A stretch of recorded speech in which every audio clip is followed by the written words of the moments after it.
Chapter 1066. It was the end of the semester again, but it was already January of 2014. Poplar Fruit's courses were successfully completed, and Li Yang's one semester of distance education was temporarily suspended, waiting for the students to finish their exams and have a holiday, then conduct a comprehensive review and acceptance. Poplar Fruit was very happy today, because the media storm had finally subsided, and Poplar Fruit could pick up his daughter and go home. Poplar Fruit and Fong Bebe missed Kiki so much that they almost went crazy. During this period, in order not to let the paparazzi find Kiki's trace, Poplar Fruit did not go to see Kiki for more than half a month, although Fong Bebe's home was not far away. Kiki, ouch ouch, you're hugging me too hard. Although there were video calls every day, and even Kiki often called her father, the little girl still missed her father too much. As soon as she saw her father, she rushed up with red eyes. After being picked up by her father, she tightly hugged Poplar Fruit's neck and pouted her small mouth with an aggrieved look. Kiki, Daddy's little princess, don't cry. Daddy also misses you very much. Poplar Fruit gently wiped Kiki's tears, and bean-sized golden teardrops kept falling down. Kiki doesn't want to leave Papa. Don't leave Kiki, okay? Kiki sobbed. She hugged her father's neck, and her small face gently rubbed against her father's big hand. She liked to stay in her father's big hand, which was warm and safe. No, I won't in the future. Poplar Fruit smiled slightly. He also didn't want to send Kiki away from his side. Although she was also his family, Poplar Fruit didn't have a good time in the past half-month, when he came back every day, and saw that the family was less active, and less weight that would jump on him at any time and place. At this time, Fong Bebe ran to comfort her parents. Mr. and Mrs. Fong were actually a little hurt. Previously, Kiki was actually very happy at home. She was like the moon, surrounded by stars and clouds. The elders would let her do whatever she wanted, but now, it seemed that her father was the one who was closer to her. Poplar Fruit saw it. He helped Kiki, who was gradually calming down, dry her tears and said, Kiki, you haven't said goodbye to your grandparents yet. Grandpa and Grandma have taken care of you for so long. Shouldn't you thank them? Kiki nodded sensibly, her long eyelashes still wet with tears. She got down from her father's body and walked unsteadily towards her parents. She took her mother's hand and said in a sobbing voice, Grandpa, Grandma, Kiki wants to go home. Mother Fong lovingly hugged the little girl in her arms. She brushed away her wet bangs and said, Okay, when you get home, you must listen to your father and cover yourself with a blanket when you sleep. If there's anything you want to eat, give me a call, and I'll send it over right away. Kiki nodded vigorously. She hugged her mother's neck and said sweetly, Grandma, you're the best. When they left, Poplar Fruit carried Kiki's small luggage and walked in front of Kiki. He started the car first. Poplar Fruit heard Mother Fong and Fong Bebe's muttering from the car window. Bebe, when can you have a child? Your father and I are looking forward to it. Mother Fong said. Fong Bebe blushed. She pulled her mother's hand and said, Mom, why are you bringing this up again? Didn't we talk about it before? Poplar Fruit, and I don't plan to have children before we graduate from university. Don't drag Poplar Fruit into this. Poplar Fruit said that it's up to you. Mother Fong stared at her impolitely. You're almost 21 now. People can get married and have children at 20. Why are you still dragging it out? Aren't I studying now? Fong Bebe didn't know whether to laugh or cry. Besides, if I go to class with a big belly, won't I be laughed at by Shan Shan and the others? Then how long are you going to drag it out? Mother Fong asked. Didn't you say that you'll graduate from university? Fong Bebe was helpless. She said, There's less than 2 years left. Mom, just wait patiently. Don't think that I don't know your little trick. Mother Fong snorted and said, You think I don't know the trick of dragging it out? After you graduate from university, you'll go on to graduate. After that, you want to get a doctorate. You and your father are the same. Do you think I don't know? If it wasn't for me, he would probably. Ahem. Father Fong coughed dryly, interrupting Mother Fong. You should have a child while you're still young. You can still be beautiful in the future. Mother Fong advised. Mom, we don't have time for that. Fong Bebe didn't know whether to laugh or cry. Don't worry, I won't lie to you. After I graduate from university, I'll discuss marriage with Poplar Fruit. We'll talk about children later. If you don't have time, you can squeeze it out. No, I can leave the business here to someone else. Then, I'll go to your place and help you take care of the children. Isn't that great? You won't have to worry, and you can save time to study. When you come back, you'll have food to eat. Father Fong nodded at the side. They really wanted a grandchild. Looking at the parents of other families who had already embraced their children and enjoyed the joy of family life, and then thinking about the joy that Chi-Chi had brought to their home for the past half a month, Father and Mother Fong really couldn't wait for another second. On this point, Poplar Fruit's parents weren't in a hurry. The main reason was that they already had young Linjia at home, which made them unhappy. How could they have the time and energy to urge Poplar Fruit? Fong Beibei eventually ran away. Poplar Fruit couldn't stand it anymore. He got out of the car and repeatedly promised his parents that he would take the time to consider this issue. Only then did Father and Mother Fong reluctantly let them go. On this issue, Poplar Fruit and Fong Beibei were on the same side. Although Kiki had always wanted a younger brother or sister, the two of them felt that it wasn't time yet. Apart from work and study, Fong Beibei was still too young. She was only 20 years old. She really didn't want to have her own baby so early, much earlier than her friends of the same age. When they got home, Goldie waited at the door. Its ears were very sensitive, and it had heard Kiki's voice early on. The moment Kiki entered the door, it excitedly circled around Kiki, sniffing the scent of Kiki, whom it hadn't seen for half a month. It was as if it was afraid that it would forget about her. "Goldie, Goldie!" Kiki shouted happily. She hugged Goldie, who was bigger than her, and clung to its body. "Did you miss me? Tell me, did you miss Kiki?" "Woof woof." Goldie barked. "How could it not miss you? It's just that, young mistress, are you greedy again? Why did you become fat?" Fong Beibei lifted her shoes and patted Kiki's little butt in the air. She smiled and said, "Both of you go in quickly. The door is blocked." Chapter 1067. In fact, the first season of Where Are We Going, Dad? Had ended last week. But Kiki hadn't watched it yet. In fact, there were several episodes that Kiki couldn't bear to watch. When she was on the phone with her father before, the little girl said that she must wait for her father to take her home, and then watch it together. Poplar Fruit had always kept this promise, and also told his fans on Weibo, "Don't give me any spoilers. I want to watch it with Kiki." Therefore, after returning home, they didn't go anywhere at night. After dinner, they took a shower and began to watch the show. Although it had been broadcast long ago, they could still watch the previous shows on TV, as if they were going back in time. For more than half a month, they didn't watch the last 3 episodes. Poplar Fruit and Fong Beibei accompanied Kiki, and watched it for 3 days in a row. They watched the joy of other fathers and children, and also felt the warmth and happiness of their own family. However, the first season of Where Are We Going, Dad? Was finally finished. Just like many beautiful things in the world, they wouldn't exist forever. After leaving a beautiful memory for people, they quietly withdrew from the stage of their lives. Sob, sob, I'm almost done. Chi-Chi looked at the tears of those stargazers on the screen, and curled up in her father's arms. She still couldn't believe it. She grabbed her father's hand and asked, "Papa, where is Papa going? You can still cook, right?" Kiki still wants to watch it. Still wants to watch it. There will be more in the future. Poplar Fruit smiled and comforted Kiki. Don't worry, the first season is over. There will be the second and third seasons. Poplar Fruit didn't lie to Kiki, but he believed that such an excellent show that could almost be said to be popular among the people. There was no reason for it to be cancelled after only 1 season. Moreover, some rumors on the internet also gave him a lot of confidence.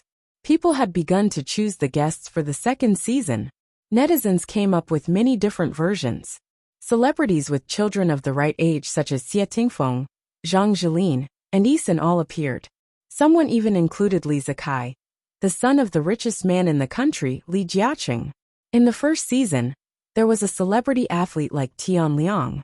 Therefore, some netizens were gossiping about whether Yao Ming and his daughter had been invited. This wasn't impossible.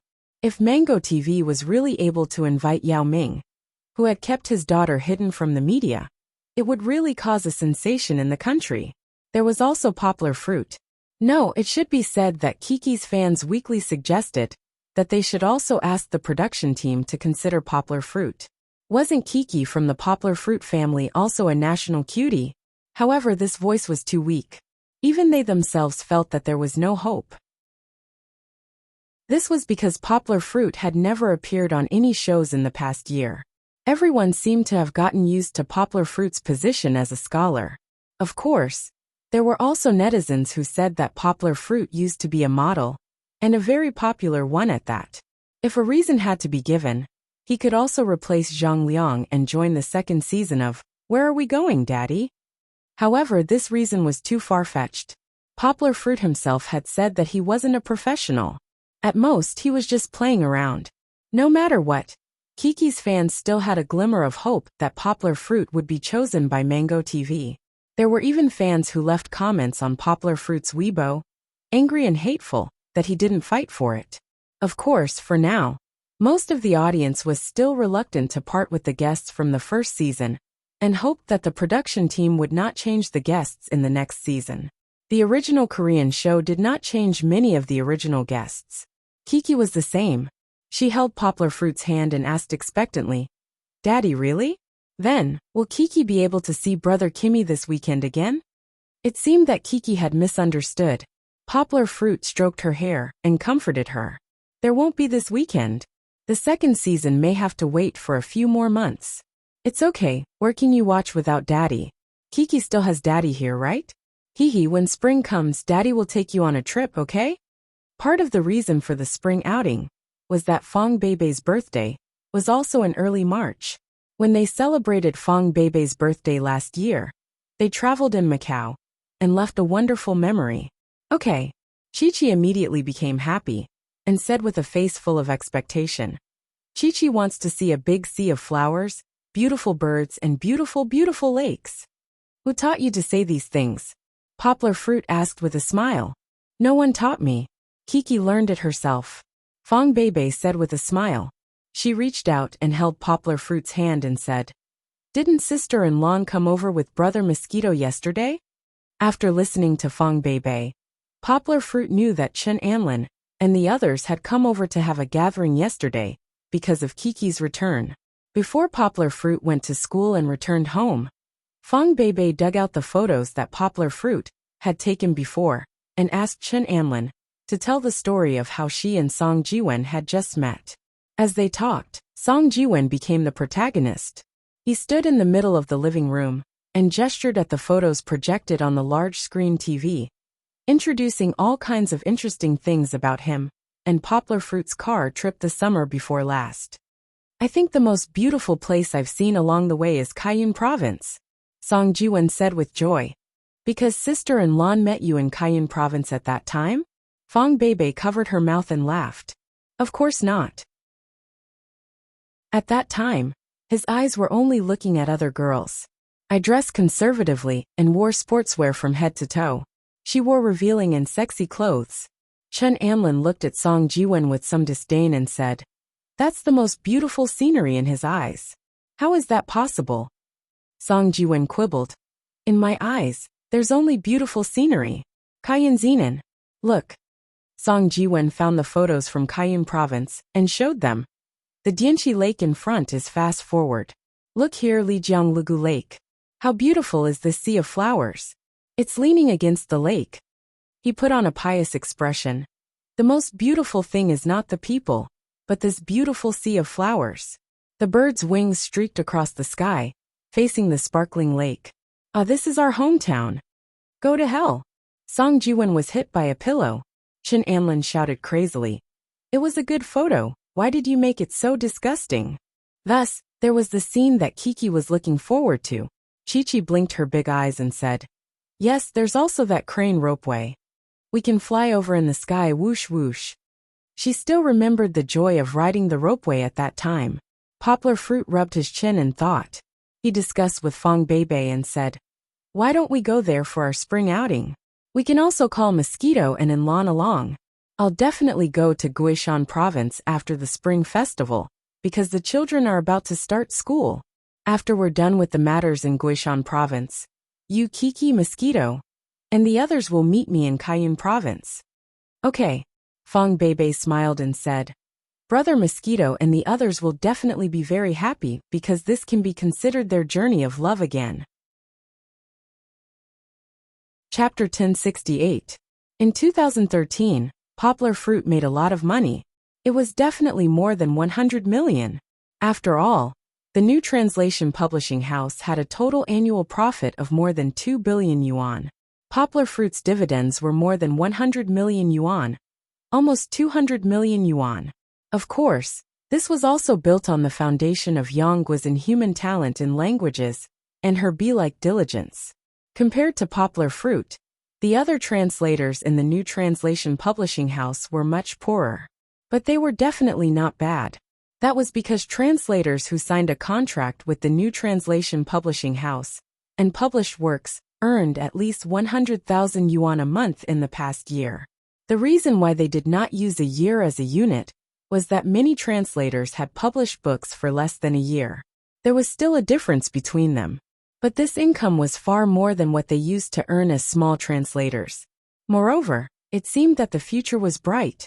Although it was not comparable to Poplar Fruit, the translator whose income was second only to Poplar Fruit's had an average income of 350,000 yuan a month in the past year. Although he had just published his third book, he had saved enough money to buy a house in Yangcheng. This translator, ranked second on the new translation publishing house, became the target of the translators who joined the new translation publishing house. However, Zheng Yujie told them at the year-end party, "This is just the beginning. As long as you are good enough, your income will only increase. Our market is too big. I believe that by next year, we will see translators with a monthly income of more than 1 million yuan, or even 10 million yuan." Zheng Yujie was ambitious. She wanted to make the new translation publishing house an international brand. She also wanted to make online literature into a new brand of Chinese culture. From the looks of it, Zheng Yujie's idea was not impossible, because Chinese fantasy literature was gradually becoming popular internationally. As long as they did not give up halfway, this wave would become more and more intense. Just like Bruce Lee, Chinese online literature would become the subject of fascination all over the world. In the past year, Poplar Fruit's academic and translation achievements had attracted the attention of the world. In fact, he had done a lot of other things. Among them, the most important was remote teaching. Remote teaching occupied a very important position in Poplar Fruit's mind. If translation was his hobby and source of income, and teaching at school was his job, and the channel to pass on his knowledge, then teaching remotely had nothing to do with Poplar Fruit. It could be said that even if Poplar Fruit didn't do this remote teaching, no one in the world was qualified to criticize Poplar Fruit. He wouldn't lose his job or lose the meaning of life because of this. However, Poplar Fruit still persisted in doing this long-distance teaching. If he did a good job, no one would cheer for him. If he did a bad job, he would become a sinner. During the day, other than the necessary classes, he spent 60% of his energy on the multidimensional society. For the sake of this society and teaching, not only did Poplar Fruit continue to donate money, he also forced himself to learn management knowledge that he didn't like. This was so that he could better manage the many remote teaching volunteers scattered across different schools. Some people had once questioned whether Poplar Fruit was greedy for power and was unwilling to trust others. In fact, Poplar Fruit had also tried to give up the position of chairman. However, the volunteer organization had only been established for less than a year, and there was no suitable successor. Furthermore, the representatives of the various schools had expressed that they wanted Poplar Fruit to stay. The final outcome of the discussion was that Poplar Fruit would continue to manage the headquarters and coordinate the resource allocation and volunteer management of the various schools until all the societies had matured. Then, Poplar Fruit would choose a suitable successor from all the schools. After that, Poplar Fruit would step back and continue to provide help and spiritual support as the honorary chairman. There were many rumors on the internet. Some people said that poplar fruit was doing this for Fong Beibei, while others said that poplar fruit was doing this for fame and fortune. It could be said that poplar fruit's original intention of doing this remote teaching was to win Fong Beibei's favor. This was more or less true. However, now that Fong Beibei was his girlfriend, and the two of them were going to get married, if poplar fruit was still doing it for Fong Beibei, was it necessary to continue working so hard? Speaking of fame and fortune, poplar fruit didn't think that doing public welfare would bring him any fame and fortune. Just look at the Red Cross. How badly were they being scolded by the people? When doing public welfare, it was fine if they did it well.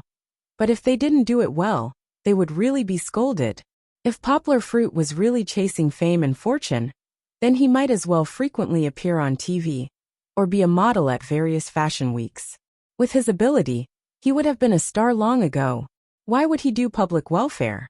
In fact, what really made poplar fruit persevere was the hugs given to poplar fruit by the children from Xiong village, who were admitted to the county's key high school last year.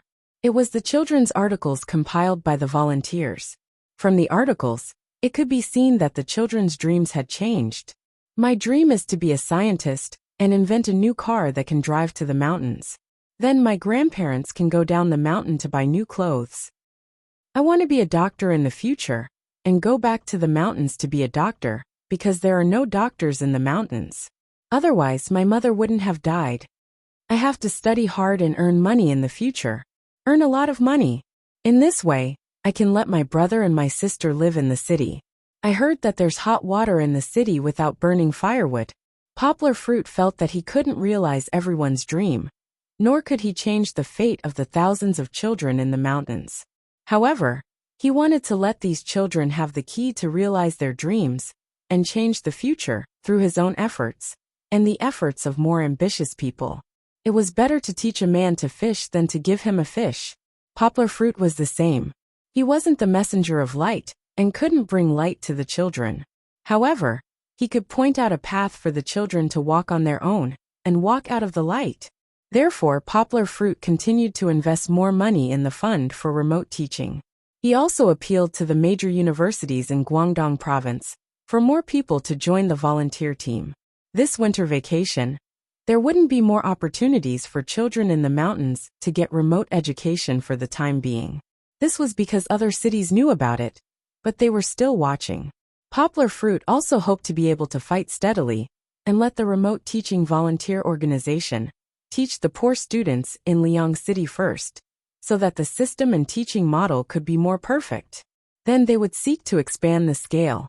However, the volunteer visit program for this winter vacation would still be held as usual. This time, poplar fruit, together with the organizations of various schools, selected a team of up to 120 people from the volunteer teachers of the previous semester. After the Spring Festival, this year's Spring Festival came particularly early.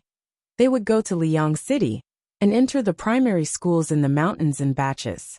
On the one hand, they would bring the volunteers' Spring Festival gifts, which were already made at the end of the semester, and blessings. On the other hand, they would also let the children communicate with the volunteers face to face and hold a happy opening ceremony. Of course, all the expenses would be provided by the Charity Foundation for Remote Teaching. Chapter 1069. This year's Chinese New Year came early, because Yanggua didn't go home to accompany her parents last year. She finished her work in Yangcheng and brought Chi-Chi home early. Just like last year, Fong Beibei went home first. After the second day of Spring Festival, Poplar Fruit went to Yangcheng to pick her up. Speaking of which, Yanggua had bought a new car for Fong Beibei, who already had a driver's license, before the new year. Originally, he wanted to buy her a BMW Mini. The standard was more than 400,000 yuan. But Fong Beibei thought it was too expensive. Then, she and Chi-Chi both took a fancy to the Volkswagen Beetle. This was a classic car model that couldn't be more classic. With its round shape and various round dashboards inside, it captured the hearts of the two girls. Although the Beetle wasn't as luxurious as a BMW, it wasn't cheap either. Poplar Fruit felt that since the Beetle was made in Germany, it was at least safe. so he didn't have any objections. Of course, when they bought the car, Poplar Fruit secretly told Lao Gua, the owner of the Land Rover in the past, to buy Fong Beibei the best version of the Beetle. As for Fong Beibei not liking the flame-like red, Poplar Fruit didn't find it strange. Although they bought a new car for Fong Beibei, Poplar Fruit still drove Fong Beibei back to school and back home as usual. Her car was driven in the city at most. Fong Beibei couldn't outrun it, so Poplar Fruit was worried. Brother Jia. Ha ha ha ha. When they got home, Kiki was like a wild cat. Not only did she play, but she also held on to young Linjia, as if young Linjia would give her candy. In fact, young Linjia was annoyed. Now that he was in primary school, he felt like a little adult. Whenever he faced Kiki, he would put his hands behind his back and pretended to be reserved. As a matter of fact, Kiki, who had just chased the poultry in the yard, ran back to the lobby on the first floor. She stepped on the chair and climbed onto young Linjia's back. Then, she hugged young Linjia's neck and kissed his face. Stop fooling around.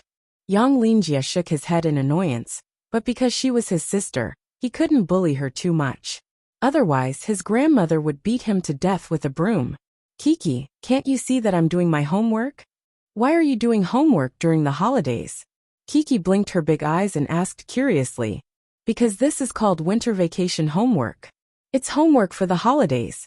Young Linjia raised his head, as if he felt that he was more impressive than Kiki, because he had homework to do. Then why doesn't Kiki's papa do homework? Kiki scratched her head and asked. Papa is also on holiday. Young Linjia was a little confused. He stammered. I don't know, maybe uncle is an adult? Yes, adults don't do homework. Why don't adults do homework? Kiki asked innocently. At this moment, young Linjia's heart almost collapsed. He knew that this cousin of his had 100,000 whys, but when she really annoyed him, he realized how terrible it was. Okay, Kiki, come here. Don't disturb brother Jia doing his homework. If your brother Jia can't finish his homework, the teacher will spank him after the spring festival. Poplar Fruit smiled and came to young Linjia's rescue. No, Kiki wants to see brother Jia do his homework. Kiki shook her head, hugged young Linjia and refused to move. She didn't see young Linjia looking at Poplar Fruit with a pitiful look for help. Poplar Fruit thought for a moment, moved a chair for Kiki and let her sit aside and said, Kiki, you sit aside and watch. Brother Jia can only play with you after he finishes his homework, so don't talk and disturb brother Jia, okay? Kiki half leaned on the table, swung her little head with two ponytails, and smiled like a crescent moon. She happily replied, okay. Kiki really didn't say anything. Young Linjia secretly glanced at Kiki and found that she was looking at his book, so he breathed a sigh of relief and continued to do his homework. However, young Linjia's learning talent was not good. He bit the end of his pen and didn't move for a long time. Kiki looked at him and wanted to say something, but stopped. The two of them were silent like this for a long time. Finally, Kiki couldn't take it anymore. She held her cheeks, squeezed her face round, and asked in a muffled voice, Brother Jia, why aren't you doing it? What? Kiki's voice wasn't loud, maybe because she was worried that her father would hear. Even young Linjia couldn't hear it clearly. Kiki repeated it again, and this time young Linjia understood. His little face turned red, as if he was being looked down upon. He pouted and said unhappily, What do you mean I'm not doing it? I'm doing it. It's just a math problem. Kiki, do you know what math is? It's very difficult, I need time to think. Is that so? Kiki suddenly understood and nodded. She laid down again and rested her chin on her arm, her big bright eyes staring at the book in front of young Linjia. Young Linjia was pained by Kiki's gaze, but Kiki was very quiet and didn't disturb him, so he couldn't chase her away. Just like this, after struggling for a long time, he finally wrote down the answer to the first question. Chi-Chi abruptly straightened her body and gave young Linjia a fright. The pencil drew a horizontal line on the notebook. Kiki blinked her eyes in confusion. She stretched out her small white finger and pointed at young Linjia's winter vacation exercise book. She asked, Brother Jia, this doesn't seem right. 6 plus 4 doesn't equal 7, it should be 10. Yang Lingjie himself couldn't judge the answer that Kiki said, so he asked in confusion, why? Because 6 plus 4 equals 10. Kiki answered very seriously. These basic calculations were almost all based on intuition. And if Chi-Chi was asked why, the little fellow really couldn't say it. Then you must be wrong. Yang Lingjie shook his head and said solemnly, I'm 5 years older than you. I'm the big brother. And you didn't go to school and didn't learn math. What I did is right. He was quite confident. Who said I didn't learn math? After being looked down upon, Kiki was unhappy. She pouted and ran outside to the courtyard. Yang Lingjie thought that he could finally have some peace and quiet. In the end, Kiki quickly came in with a phone. She called Fong Beibei. Of course, she wasn't complaining. Kiki was just asking Mama Ma, who was the best at math in her heart. Holding the phone in her hand, Kiki tiptoed and pushed the phone in front of Yang Lingjie. She said, Brother Jie, you're wrong. My Mama Ma said that 6 plus 4 equals 10, not 7. In the end, Fong Beibei had the authority. Yang Lingjie's confidence suddenly disappeared. Moreover, in front of Fong Beibei, he felt that he had lost face. Fong Beibei was already laughing on the other end of the phone. She comforted the depressed Yang Lingjie, and then patiently told him the process of the calculation and some tips. Xiao Jie, don't be discouraged. Wait for sister to come over. You'll know in a few days. Chapter 1070. In Yanggua's hometown, there was a change of parents. This wasn't something new in Yanggua's hometown. After Poplar Fruit came back from Liang City last summer, he talked to his sister, Yang Ping. Yang Ping told him that the new county party secretary was also surnamed Yang. His name was Yang Rongguan, and he was a leader from the city.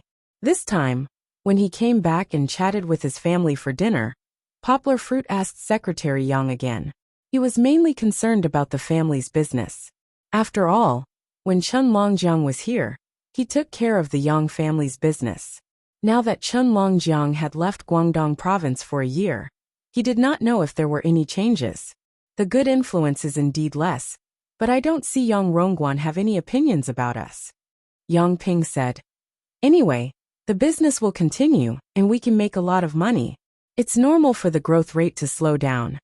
Yang Chongguan said. Over the past year, I have often brought gifts to visit the leaders in the county. I also want to visit Secretary Yang, hoping to maintain the previous relationship. If it was last year, everyone would be very happy for us to visit. But at the end of the year, and in the past few months, the country has been strict. No one dares to casually reach out. So we have been rejected several times. Yang Chongguan said. It shouldn't be that their impression of us has changed. I asked a few of my good business partners, and found that the situation is similar. Poplar Fruit smiled and said, It's okay. The country's action is a good thing for us businessmen. It reduces the burden of giving gifts, and we don't have to do some illegal bribery all day long. Our family's business can compete with others openly. What are you afraid of? If we compete openly, we are not afraid. I'm afraid that if we compete openly, others will be unfair to us. Yang Ping patted her scholarly brother's head and said angrily, Forget it. You don't have to worry about the family's business. We will take care of ourselves. Poplar Fruit smiled and did not care. He really didn't like to participate in these business operations, so he didn't ask about the family business. Until now, he didn't know how big Yang Ping's family business was. But to be honest, in terms of the construction of our hometown, which one do you think is better, Yang Rong or our former Secretary Chen? Poplar Fruit asked with a smile. Secretary Chen, please feel better. Yang Chongguan said without hesitation. Yang Ping nodded in agreement. Secretary Chen sincerely wants to do good things for the people. Look at how much has changed in our county since he came here. Not only has everyone's income increased, but so has everyone's quality of life. Yang Tai, who was beside him, also added a few words. He was usually a man of few words. He would only say a few words if it was a topic that interested him. In his eyes, the best thing that Chen Longjiang had done was to renovate old and dilapidated houses. Not to mention Poplar Fruit's family. In the entire village and town, old thatched houses and mud houses were rarely seen. Since the first year he came, There had been a renovation policy. The government subsidized, and the villagers paid for part of it themselves. They had been completely replaced with bright, clean, safe and stable brick houses. It's not that Yangrong doesn't do good things, but it feels different, Yang Chongguan commented. When you came back, you should have seen that the street lights in the county have been replaced. Then, I heard that the county's Liberation Road will be built to connect to the highway. In the future, it will also become a new commercial area. Our family has already bought a few pieces of land there. I have 3 pieces and Mom has 2 pieces. If you want, I can also buy a few pieces for you, Yang Ping said happily. These pieces of land will definitely appreciate in the future. When the time comes, we can build a few houses and rent out the shops. Then, we will make a lot of money. Now wasn't the time to talk about buying land. Poplar Fruit continued to listen to Yang Chongguan. Aside from the new road, I heard that the county is going to build a cultural plaza. It's said that a feng shui master has instructed that this cultural plaza can gather popularity and wealth. Only then can our hometown prosper. If that's really the case, it's not bad. But why do I feel that these changes are a little flashy? Furthermore, isn't it too fast? It's only been a year, and there's already a road and a plaza. We're not in Guangzhou. Do we have so much money to invest in this? Poplar Fruit asked, puzzled. Poplar Fruit had noticed the street lights when he came back. But now that he thought about it, it wasn't that the street lights in the past were useless or not bright enough. Investing a huge amount of money to change all the street lights in the county didn't seem to improve the quality of life of the people. That's what I mean. Yang Chongguan and Yang Tai drank a few cups of rice wine and spoke more enthusiastically. Now some people think that Yangrong is doing a political project. Xiaoguan, keep your voice down, Su Jinfeng said worriedly. She stood up and went to the courtyard to lock the gate. It's fine. He will not come to this remote place. Yang Chongguan waved his hand and said, how many times has he been to the countryside in the past year? Other than the 2 times on TV, he has not been to the countryside. Don't worry. Those who don't do good for the people are not good officials. Yang Tai knocked on the table. He drank a lot and said, that's right. Dad, what you said makes sense. Yang Chongguan smiled and said, when I was drinking with a few of my former classmates, they also said the same thing. This Yang Rong, he is afraid that others will compare him with Secretary Chen. In the past, there was a deputy director of the county committee office. He accidentally talked too much in the office and was reported to Yang Rong by someone with bad intentions. The next day, he was transferred out of the county committee office. I don't know where he went after that. Anyway, he was demoted, Yang Chongguan said. He is just anxious to do good. So whenever a political project looks more attractive, he wants to do it. He wants to pounce on it. Yang Chongguan said disdainfully. In short, he is not a good person. Yang Ping rushed to say. Her vulgar but reasonable words attracted the cheers of a few men. Poplar Fruit said with a smile. It's a pity that Secretary Chen went to Guishan province and benefited the people there. We only have Yang Rong left. He is a parent official who works for the sake of being an official. No matter what, we still have to do business with a conscience. Earn the money that should be earned, and do what should be done. Poplar Fruit said with a smile. Our business can only prosper because of the support of the people in the village, the countryside and the county.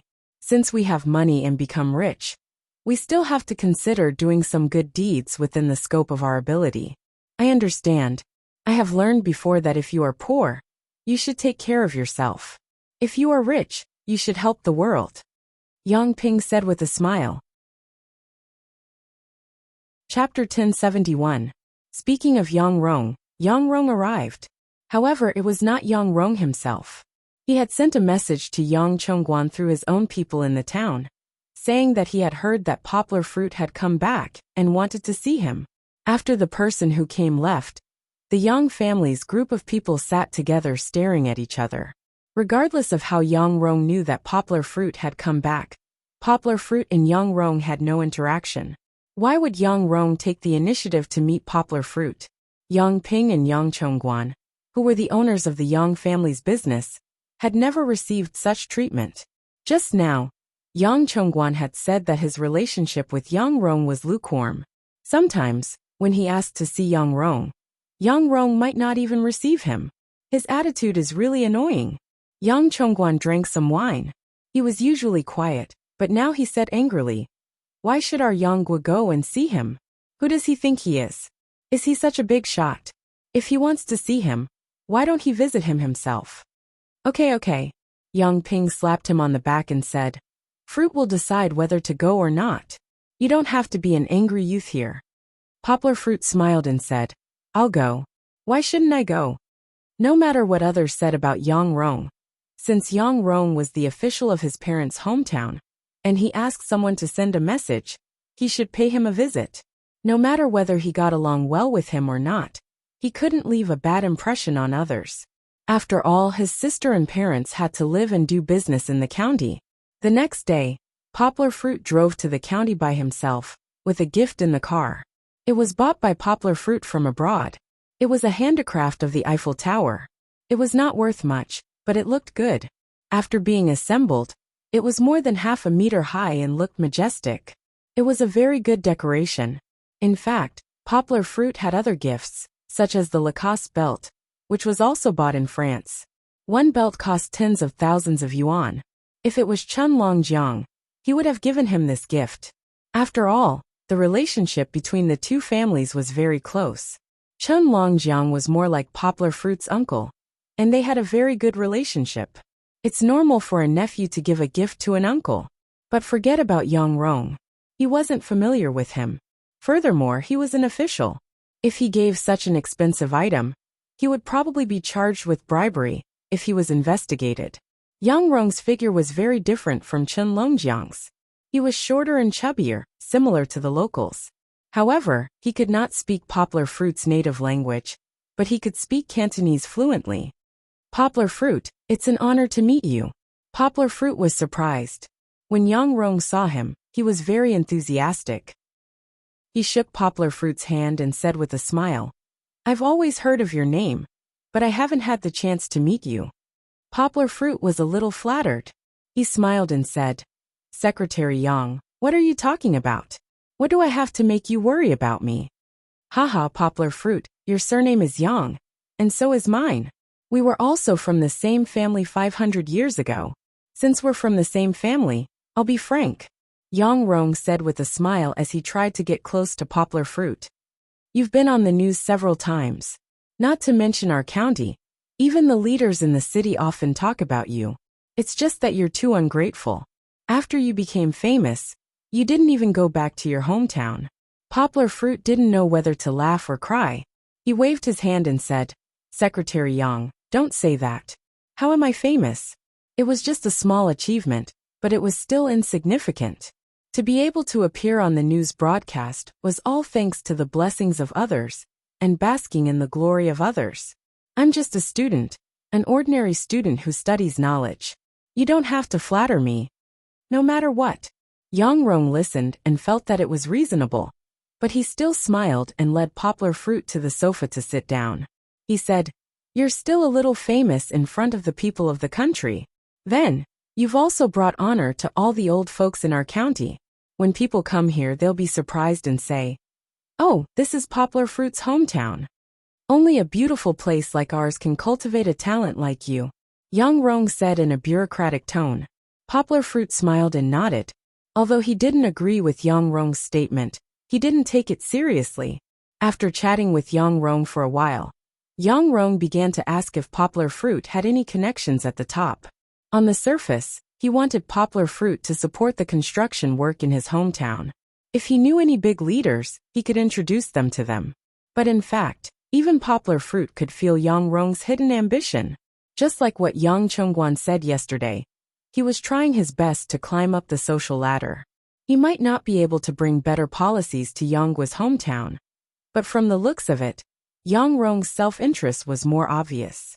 Yang Rong learned that Poplar Fruit had won a national award, the National Top 10 University Student. This award wasn't something that ordinary people could get. Although Poplar Fruit was very outstanding, Yang Rong still felt that Poplar Fruit might know some people. Yang Rong pointed out his speculation very straightforwardly. He also told Poplar Fruit that Poplar Fruit could help him, and if there were any benefits, He wouldn't leave out poplar fruit. It was very clear. It made poplar fruit feel disgusted with him. However, poplar fruit didn't show it. Yes, poplar fruit did know a lot of big shots. And it was the kind that Yang Rong didn't dare to imagine. Was the first leader of Guangdong province considered a big shot? But poplar fruit didn't want to help him. Or rather, why would poplar fruit, who didn't treat Yang Rong as one of his own, help him? I can win the award because the school gave me a lot of support. How can I know any big shots? I'm just an ordinary student who stays in school all day long. Poplar fruit and Yang Rong laughed. Looking at Yang Rong's disappointed face, poplar fruit felt that it was a bit dramatic. Although Yang Rong, who didn't achieve his goal, didn't change his face immediately, his attitude wasn't as enthusiastic as before.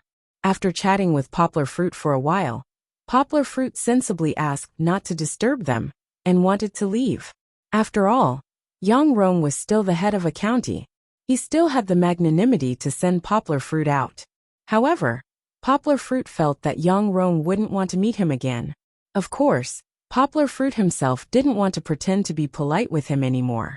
There is still a big gap with Secretary Chun. Poplar fruit sighed secretly, thinking while driving. When Chun Longjiang was in office, he knew that poplar fruit had a little relationship. And it wasn't a small relationship. At that time, Li Zichao ordered people to frame the Yang family and capture Yang Chongguan. Before Chun Longjiang had time to save him, Zheng Yujie took care of the matter from top to bottom. It was impossible that Chun Longjiang didn't understand the relationship in it. But how magnanimous was Chun Longjiang? He didn't cling to poplar fruit or anything. He did real good things for the people in his hometown. Unlike Yang Rong. I hope it won't bring trouble to the family. Poplar fruit shook his head and went home. Chapter 1072. Just like last year, poplar fruit rushed back to Yangcheng early in the morning on the second day of Chinese New Year to bring Fang Beibei home for Chinese New Year. Poplar fruit wanted to invite Fang Yu's parents over, but they didn't agree. It was probably because their daughter wasn't married yet, so they didn't want to disturb them. At Fang Beibei's house, poplar fruit met Fu Chunman. This big sister was quite interesting. She was older than poplar fruit, but she still shamelessly asked for a red packet from poplar fruit. She even said that she was the matchmaker between poplar fruit and Fang Beibei. Luckily, poplar fruit had prepared a few red packets for the nieces and nephews of the Fangs. Otherwise, he wouldn't have been able to bring Fang Beibei away. On the way, Fang Beibei asked poplar fruit curiously, "Hey, why isn't Kiki here?" "She's at home pestering Jia. She received less red packets than Jia during Chinese New Year, so she kept pestering Jia to give her the extra money." Poplar fruit smiled and glanced at Fang Beibei. "Isn't that what you taught her?" In the past, she didn't know how to count, and would happily grab any money. Now she's become smarter. Fang Beibei covered her mouth and laughed. "You can't blame me for that. It must be because you as a father favored one and discriminated against the other. You gave little Jia a lot more, and then you tried to fool Chi-Chi with what you gave her." Poplar fruit chuckled. This was just as Fang Beibei guessed. Fang Beibei's hands gently dug into the white bag in front of her. Luckily, it wasn't a branded bag. She hesitated for a while before looking at poplar fruit. Poplar fruit was driving, so he didn't notice Fang Beibei's little movements. He thought that Fang Beibei was sleepy. He slowed down the car and reached out to adjust the angle of Fang Beibei's seat. "If you're tired, take a rest. I'll call you when we arrive." "Uncle." Fang Beibei held poplar fruit's hand and shook her head. "No, I have something to discuss with you." Poplar fruit patted her hand and put it back on the steering wheel. He smiled. "Okay, but don't say anything too exciting. Although I haven't seen you for more than a week, we're on the highway." Fang Beibei blushed. She rolled her eyes at him and said, "What are you talking about?" "I'm talking to you, I'm serious." Yang Gua chuckled and didn't continue to make jokes. "Here's the thing," Fang Beibei said. "Didn't you go home last weekend?" "I went to the aid station by myself. There weren't many volunteers coming to help during the New Year, so I went over to help clean up." Poplar fruit knew that Fang Beibei didn't want to complain to him about the hard work at the aid station. He nodded and continued to listen. At that time, Grandpa Zhang and Grandma Lu's families came over. Fong Beibei got to the point. They wanted them to go home for the new year. They said that they hadn't been home for 6 or 7 years. There were also people on the internet talking about how unfilial they were as children. If they went home, what about the aid station? Poplar Fruit frowned and asked. Of course, I'm not saying that the old people shouldn't go home for the new year. It's just that the aid station dragged them down. Fong Beibei nodded and said, yes. Grandpa Zhang and Grandma Lu refused to go home. They were worried about the dogs and quarreled with their families for a long time. Then what are you going to do? Poplar Fruit asked with a smile. Fong Beibei had just used the word discuss, which meant that she already had her own ideas. Grandpa Zhang and Grandma Lu are old, and they usually can't do a lot of heavy work. Fong Beibei said with worry in her eyes. They were already retired, but now they are almost 70 years old, and they are still busy at the aid station. They can't even reunite with their families during the new year. So, I'm wondering if we can take over the aid station from them. Fong Beibei looked at Poplar Fruit's expression and said with courage, then, we will operate it, just like your remote teaching, and make it a public service. You mean you want to take care of this stray dog aid station, on behalf of Grandpa Zhang and Grandma Lu? Poplar Fruit asked. Well, if it were me, Grandpa Zhang and Grandma Lu would be more at ease. Fong Beibei asked hesitantly. However, it may be a little far from home. I don't know if you agree with my idea. She was not worried about Poplar Fruit's opinion of the aid station, but whether the distance of the aid station would make Poplar Fruit worry. After all, even if they drove, it would take an hour and a half to get to the stray dog aid station from home, and the aid station was quite desolate. Poplar Fruit had always been very worried about Fong Beibei going to help alone. Baby, you want to inherit Grandpa Zhang's public service. This is a good thing. Why would I disagree? Poplar Fruit looked at Fong Beibei, who was digging into her bag again, and laughed. Really? Fong Beibei looked at Poplar Fruit with some surprise and asked. Of course. Poplar Fruit said with a smile. Before he finished speaking, Fong Beibei happily came up and kissed him on the face. Then she sat back in her seat and giggled happily. However, have you thought about how you will make this aid station better after you take over? Poplar Fruit asked. Fong Beibei said with some stupidity. What else do we need to do? Don't we continue to adopt those stray dogs, then treat and feed them? And then? Poplar Fruit asked with a smile.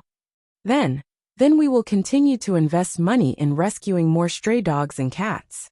Fong Beibei said with bright eyes. That's not how public service works. Yanghua patted her head and said helplessly. If you really want the best for these dogs, then don't just think about paying for it.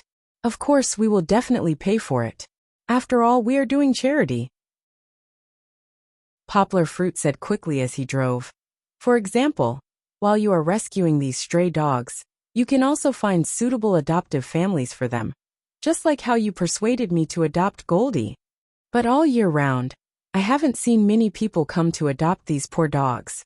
Fong Beibei said sadly. You can use Weibo or WeChat to appeal to people to adopt stray dogs. Introduce these stray dogs that have been treated and trained, and there is no difference between them and pet shops. You can establish a long-term and extensive publicity channel. Poplar Fruit said. Wait a minute. Fong Beibei took out the notebook in her bag and wrote it down like a studious child. Then, since you are all treating these stray dogs, why don't you open a pet hospital? Poplar Fruit felt that he was full of inspiration and said with a smile, Rescue station, pet hospital, adoption center, 3 in 1, absolutely effective, let me tell you. Think about it. Here at the rescue station, we treat the stray cats and dogs, take care of them, train them, and then send them to the adoption center of the pet hospital. The pet hospital can treat people who have pets. When they see their pets, they can learn about the stories of the stray dogs and see their real situation. Poplar Fruit said. Fong Beibei suddenly realized, and she continued. Then through understanding, they will consider adopting them. In this way, the possibility of these dogs being adopted will be greater. Uncle, you are so amazing. Looking at Fong Beibei's overjoyed look, Poplar Fruit smiled and said, they may not necessarily adopt them, After all, they have their own pets. But they can introduce their friends to adopt them. Pet owners should have their own circle of friends. Besides, the profit of the pet hospital can also be used as a part of the subsidy of the rescue station. In this way, we only need to invest a relatively small amount of money every year to make the rescue station operate well. Poplar Fruit said with a smile. Next to him, Fong Beibei, who was watching Poplar Fruit, had become a little fan of Poplar Fruit, and her eyes were shining like stars. This is the inspiration from watching Divine Dog Xiaoqi. But I have to complain, the acting of the actors in this drama is too bad. Chapter 1073. After the Chinese New Year, Fong Beibei went back to Yangcheng and started to drive around in her Beetle. Grandpa Zhang and Grandma Lu accepted Fong Beibei's suggestion. Not only did they give Fong Beibei their rescue station, but they also helped her find a few veterinarians who had been helping her all these years. This was very important. Although the pet hospital was still far from opening, it was not easy to find a suitable veterinarian. With the help of these veterinarians, the pet hospital and rescue station would have enough people in the early stages. In the later stages, with the help of these veterinarians, there would be more new blood. The rescue station and adoption center were registered as non-profit organizations, but the pet hospital was not. The pet hospital existed as a for-profit private organization. However, Poplar Fruit and Fong Beibei, who paid for it, would not become shareholders of the pet hospital. All the profits of the pet hospital, excluding the operating costs, would go to the rescue station and adoption center. However, compared to the rescue station, which already had a scale and needed to be improved, the pet hospital had to be built from scratch. Regardless of whether the pet hospital would open branches in every district of Yangcheng in the future, it was still a problem to find a place to open a pet hospital. Where did this come from? Poplar Fruit asked, dumbfounded. 2 days ago, Poplar Fruit and Fong Beibei were looking for information about stores for rent on the internet. Today, Fong Beibei came back with a house deed. Sister Yujia gave it to me, Fong Beibei said, protecting the house deed. You can't take it. Why would Poplar Fruit want to take it? He reached out his hand to see where it was. He looked at Fong Beibei in surprise and asked, why would she give you the house deed? Didn't I post it on my WeChat moments yesterday? Fong Beibei smiled proudly and said. When Sister Yujia saw it, she called me and asked me out. Then she gave me the deed. He said that it was the house of your former publishing house, and it would be perfect to transform it into a pet hospital. Poplar Fruit knew that the publishing house had moved to a better place, and the old building had been vacated. Yesterday, Fong Beibei posted a post on her WeChat moments complaining that it was too difficult to locate a pet hospital. Poplar Fruit also knew about this. But Poplar Fruit scratched his head and asked, What's wrong? Have you been keeping in touch? Fong Beibei shook her head and said, Not really. The last time Sister Yujia came over, we added each other on WeChat, and then we greeted each other during the New Year. We didn't talk much, but Sister Yujia is really generous. She donated such a building to us. Looking at Fong Beibei's happy face, Poplar Fruit knew that the building met her requirements. Now that he thought about it, it was true. The publishing house used to be a small 4-story building. It looked clean on the outside, and was not too old. And it would not be a problem if the interior was renovated. The reason why Zheng Yujia decided to move was that the building's location was not good. It was surrounded by residential areas, and was not as tall as the commercial building they were living in now. However, this disadvantage was a bit of an advantage for the pet hospital. Since it was a residential area, there would be a lot of demand. Even if there was no subway, it would be convenient to take the bus. Besides, most of the people who had money to raise pets and come to the pet hospital had their own private cars, so transportation would not be a problem. That's it. Let's not choose anymore. I have a hard time looking for a house. Fong Beibei pouted and said, Tomorrow, I will ask Brother Mosquito to help me find a construction team to renovate it, okay? Oh right, I haven't decided how to renovate it yet. She flipped through her big notebook, looking confused. Poplar Fruit stretched out a finger, gently knocked Fong Beibei's forehead, and said with a smile, "Silly, aren't you afraid that you will be hit by a sugar-coated bullet and then be sold by others?" Although Zheng Yujie was honest and never played any tricks with Fang Beibei, every interaction between the two made Poplar Fruit scared. He was afraid that the two girls with different personalities would fight. Although it was a bit unfair to Zheng Yujie, Poplar Fruit still wanted Fang Beibei to be happy and not be hurt by love. Even if it was her own imagination, he would not allow it. "I'm not afraid. Uncle, you won't just watch me be bullied." Fang Beibei smiled and grabbed Poplar Fruit's finger. She bulged her two big eyes and made a fierce face. It seemed that if Poplar Fruit knocked her forehead again, she would fight with Poplar Fruit. Well, Poplar Fruit was quite infatuated with Fang Beibei's trust. Although the location was settled, Fang Beibei still had a lot to do. The pet hospital could not be opened in a short period of time, at least not by the end of the year. Fang Beibei began to modify the rescue station according to her discussion with Poplar Fruit. First, she introduced more advanced and more automatic equipment. Then, she strengthened the connection with the volunteer teams that she often cooperated with, and sorted out the volunteers' schedules and work rules with more scientific methods. Secondly, she hired professional social workers to help take care of the rescue station. After all, volunteers alone could not do all the work. Later, she would buy a special rescue car, set up a special Weibo, WeChat public account, and so on. These all needed time and energy to be perfected slowly. Of course, Fang Beibei was not alone. She had many volunteer friends who had helped at the rescue station in the past few years, as well as Chun Anlin and other friends who had nothing to do but came to help. Everyone gathered together to provide ideas, wanting to make the rescue station better. Oh yes, the rescue station had changed its name. It was no longer called the Stray Dog Rescue Station, but a more practical name, Stray Pet Rehabilitation Center. As the name implied, it was to let these little angels with broken wings, which was also the logo of the center, under the care of caring people, get rid of the haze of wandering early, and then find a family that could give them more love.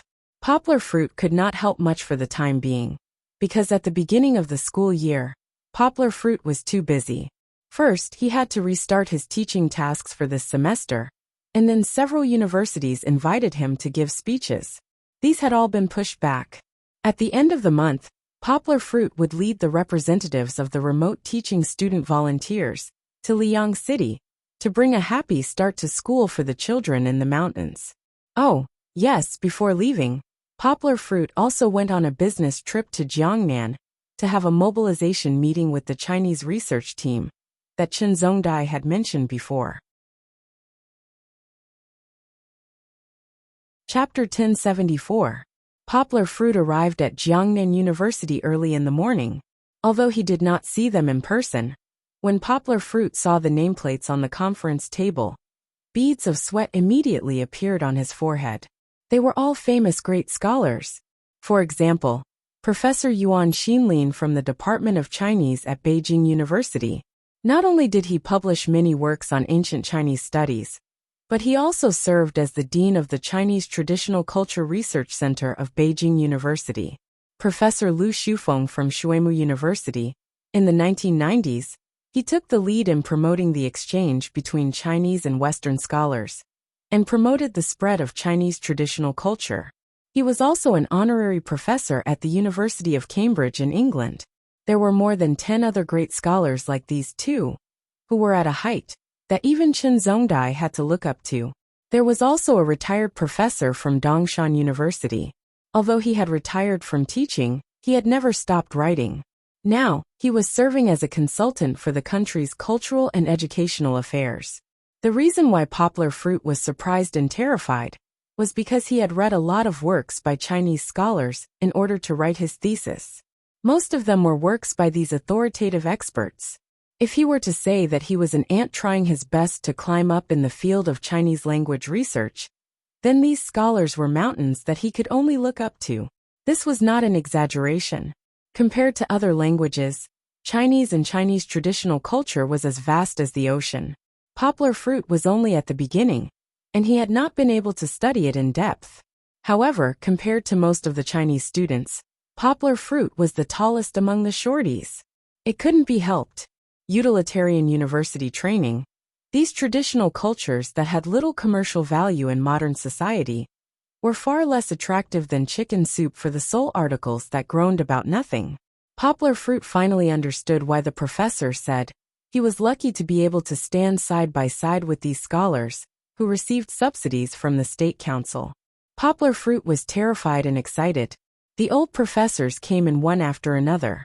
Poplar fruit, as a junior, did not dare to sit arrogantly. He was busy making tea and pouring water. However, unlike what Poplar fruit thought, he was not looked down upon or even ignored by these scholars because of his young age and inexperience. Instead, before the leaders of the Ministry of Education arrived, they kindly pulled Poplar fruit's hand and asked him to sit down and talk to them.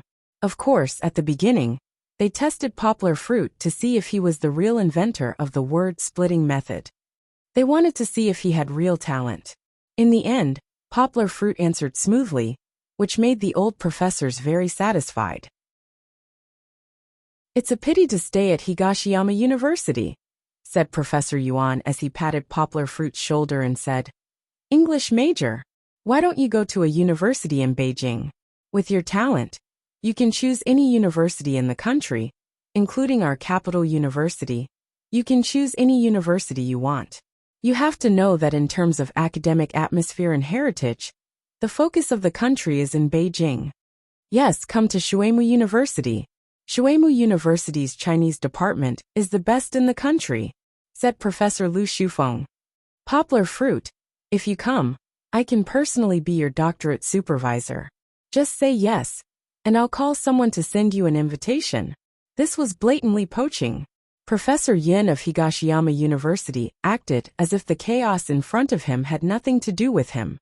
"Professor Yin, are you really that generous? After all, he is a student of your university." Professor Yin was older than the other professors, so when the others teased him, they still addressed him respectfully. Professor Yin said cheerfully, it's okay. Xiao Yang is under Xiao Chen. If you want to be anxious, it's not my turn. You don't understand." Professor Su, one of Professor Yin's close friends, immediately exposed him. He laughed and said, "Professor Yin is calm. How can Poplar fruit be so easily taken away by these guys?" Every year, Beijing University and Shuemu University would send people to other provinces to compete for the top students in the college entrance examination. This was nothing new. Now they were fighting openly and covertly to snatch Yanghua. The professors from other universities were somewhat uncomfortable, but they could not say anything. When they heard the professor's words, they immediately became interested and asked, "Really? Why do you say that?" Professor Su looked at Professor Yin and saw that he did not stop him.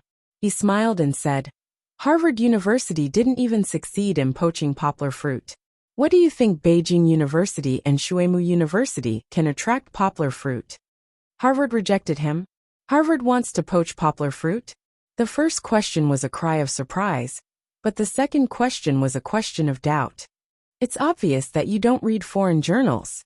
Professor Yin opened his mouth and said, "When it comes to learning, even if you're from the Chinese department, you can't just shut yourself in. You have to pay more attention to foreign research papers.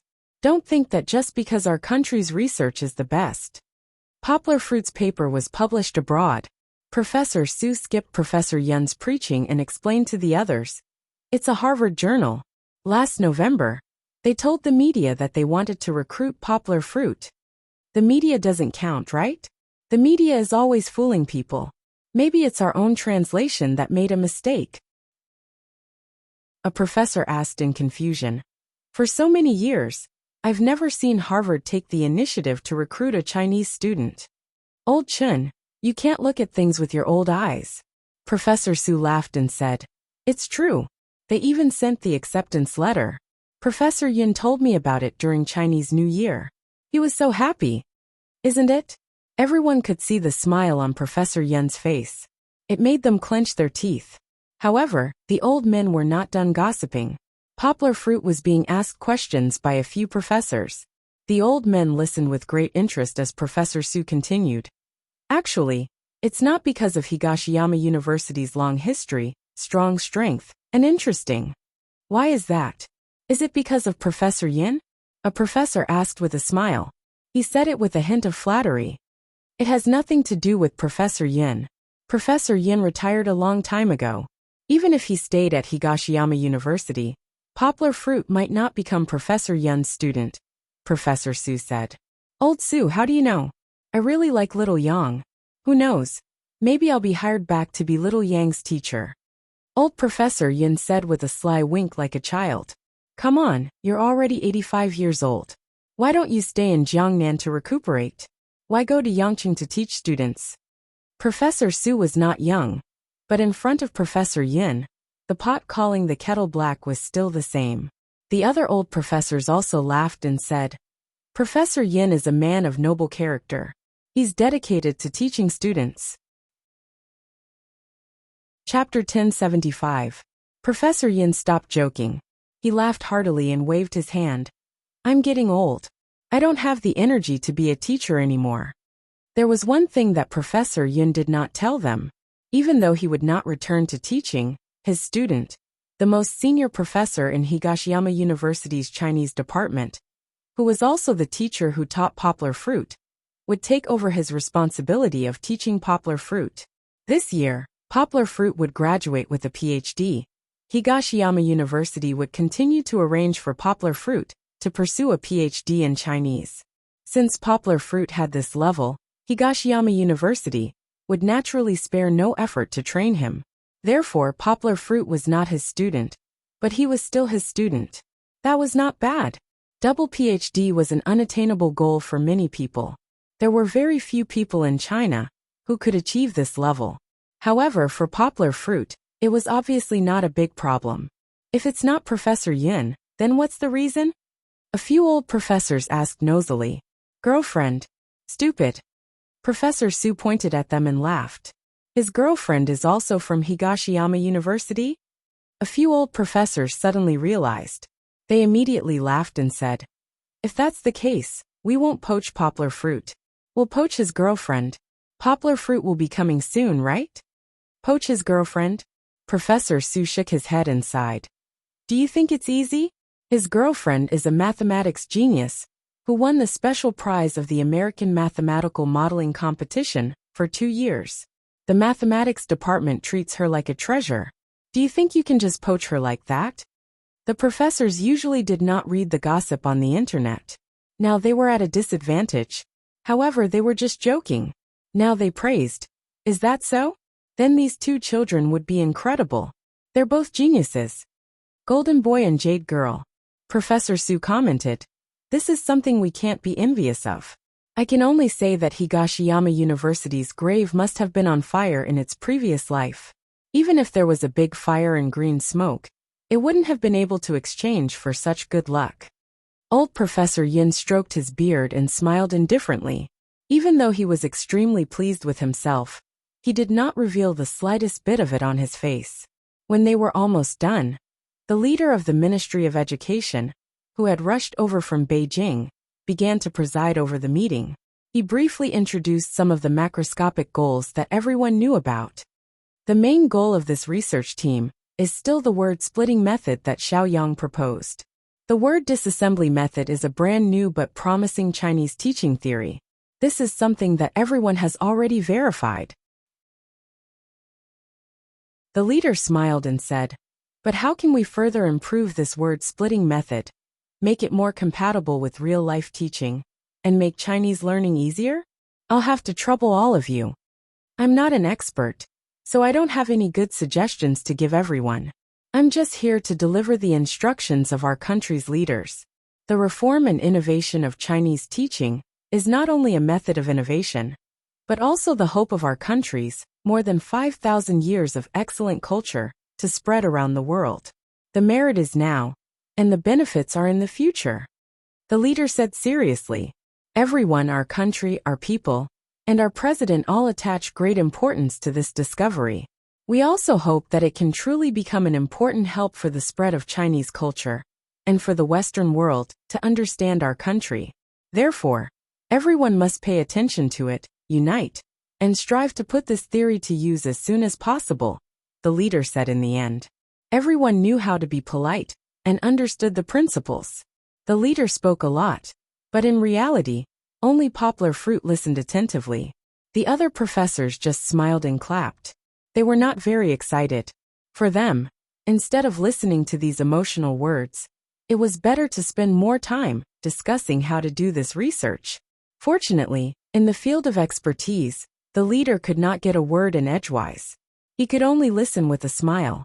Then, as if he understood, he reminded Poplar Fruit from time to time, "Comrade Yang, everyone here is a senior, the pillars of our country. What they say makes sense. You're still young, so you should learn more from them." Although it was some meaningless words, what the leader said was indeed correct. The older the ginger, the spicier it was. Knowledge was like fine wine. The longer it was brewed, the more mellow it became. The old professor's understanding of Chinese was still superior. Under their lively discussion, some of the weak points in Poplar Fruit's theory were dug out one after another. Poplar Fruit was really convinced.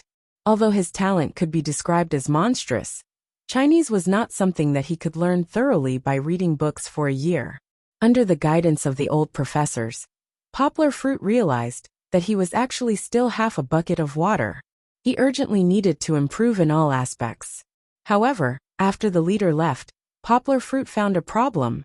It was said that it was a research team. But why did it seem like he was the only one researching?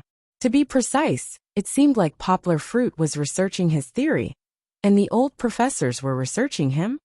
Little Yang, will your three contrasts conflict with the onomatopoeia in ancient Chinese? The first part of the explanation was okay, but the old professor's advice hit the nail on the head. This small law might need to be made by Poplar Fruit to make an exception. However, the latter part of the sentence was a bit wrong. Little Yang, you have to analyze this problem from the perspective of, go back and think about it. Don't take it lightly. I want to see the results of your thinking in 2 weeks. Oh, you don't have my email yet, right? I'll write it to you. How did it become homework? Moreover, all the old professors seemed to be picking on Poplar Fruit and giving him questions as if they were not in the same research team. Poplar Fruit was the researcher, and they were just bystanders or supervisors. Was this considered oppression because of seniority? Poplar Fruit was in pain but happy. After being guided by so many great scholars for a few hours, Poplar Fruit felt like he had opened up his conception and governor vessels. He only needed to fill up his chi to become a master like them. Of course, this was all an illusion. Poplar Fruit's road of growth was still very long. However, Poplar Fruit was already very lucky to have such a large group of near-master level professors guiding him. How many people in the whole of China could receive such treatment? That being said, all the heavy responsibilities, such as the rise of a nation cultural revision, were on Poplar Fruit's shoulders. Poplar Fruit was also a bit overwhelmed. Ultraman was the only one who fought the monsters on Earth. The children did not get tired of watching him. But Ultraman was also exhausted. Little Yang, you can't slack off. Whether our research team can produce results or not depends on you. When they parted, the old professor's tone was solemn and relaxed. They patted Poplar Fruit's shoulder and laughed as they walked away. So cool. That's right, since Poplar Fruit was here, it should be cool. Chapter 1076. More than 120 students, as well as more than a dozen teachers sent by the Department of Education and the school, arrived at Liang City, which they had been looking forward to for a long time. The volunteer activities of so many people had never been seen before in the history of the major universities in Guangdong Province. Even the graduate student group of Higashiyama University, which had once won the award, only had a dozen people. What's more, this was a cross-provincial, large-scale, and fully funded volunteer activity. It was the first time in the history of domestic public welfare. Zheng Mingxing attached great importance to this. Before Poplar Fruit left, he called him over and repeatedly told him that he must take care of these children with beautiful hearts and bring them back safely. Indeed, Poplar Fruit, who had never been a class monitor since childhood, had a big deficiency in leadership. For example, as the president of the remote teaching club, He played the role of a spiritual leader at most. Wasn't the daily management of the staff taken on by Wang Yuba? If it weren't for Wang Yuba's relatively weak prestige among so many universities, Poplar Fruit would have wanted Wang Yuba to take over the position of president. This time, leading the team was also a challenge for Poplar Fruit. Although there were teachers helping, in order to maintain the order of the entire team, Poplar Fruit shouted until his voice was hoarse all the way. Not only that, in order to ensure the safety of the volunteer representatives, Poplar Fruit had been running nonstop in Liang City for the past few days. He went up and down the mountain, slept for 3 hours, and then continued to go up and down the mountain. He had recorded in his small notebook that the folkways were tough and prone to conflicts. Even if it was Yang Gua, it was still a bit too much for her to handle. But fortunately, the results were gratifying. Every village was overjoyed at the arrival of the university volunteers. Not only did they welcome them warmly, some villages even prepared the most exciting dances of the Miao people to welcome them. There were also some villages that, upon hearing about the itinerary, could not bear to slaughter pigs and goats during the new year. They waited for the arrival of the teachers before taking out the meat to welcome them. Yang Gua heard that there were a few volunteers who were so touched that they cried. Of course, as the deputy mayor in charge of education, Chen Longjiang was also very generous. He gave his car to Poplar Fruit, and also mobilized the Department of Education and the local government's buses to pick up these university volunteers. He did not arrange a grand and luxurious welcome banquet. Instead, he chose to send reporters and cameramen from the TV stations in the city. They were divided into several groups to record the smiles and tears of all the college student volunteers and the children over the past few days. Some of them would be selected as news material, but most of the records would be edited into videos and uploaded to the website of the remote teaching. Every participating student and the children they cared for would keep the videos as the most precious memories in their lives. However, 3 days of interaction was always too short. In the blink of an eye, it was time to say goodbye again. Although the mountains in the morning were like giant dragons lying in the mist, although the flowers in early spring were blooming brilliantly, although the slightly muddy mountain road was already filled with the sounds of insects and birds, at this moment, no one was in the mood to appreciate the picturesque scenery. They were silent along the way, and the oppressive atmosphere made them feel flustered and uncomfortable.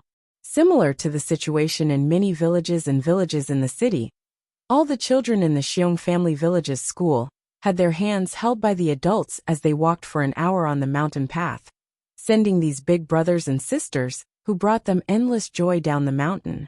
How they wished that this mountain road, which usually made them afraid, disgusted, and bored, could be walked a little longer, just a little longer. However, no matter how long the mountain road was, it would come to an end. At the bottom, the car sent by the county was already waiting at the small store at the foot of the mountain. It was difficult for them to meet each other, and it was also difficult for them to part with each other. Along the way, they were reluctant to part with each other as they gathered in front of the bus. The pure eyes of the children and the most sincere feelings made the university volunteers wipe away their tears. Xiaobing, don't cry. I promise you that I will come back to play with you next time. The female student who comforted the child said that she would not cry, but she was also crying. The boys were a little better. Although their eyes were red, at least they didn't cry out loud. They pretended to be strong and gently patted the shoulders of the children, who were holding on to their hands. They said very manly, Okay. A hero does not cry easily. We will meet again in the future. That's right. It's not like we will ignore you when we go back. We can still see each other online.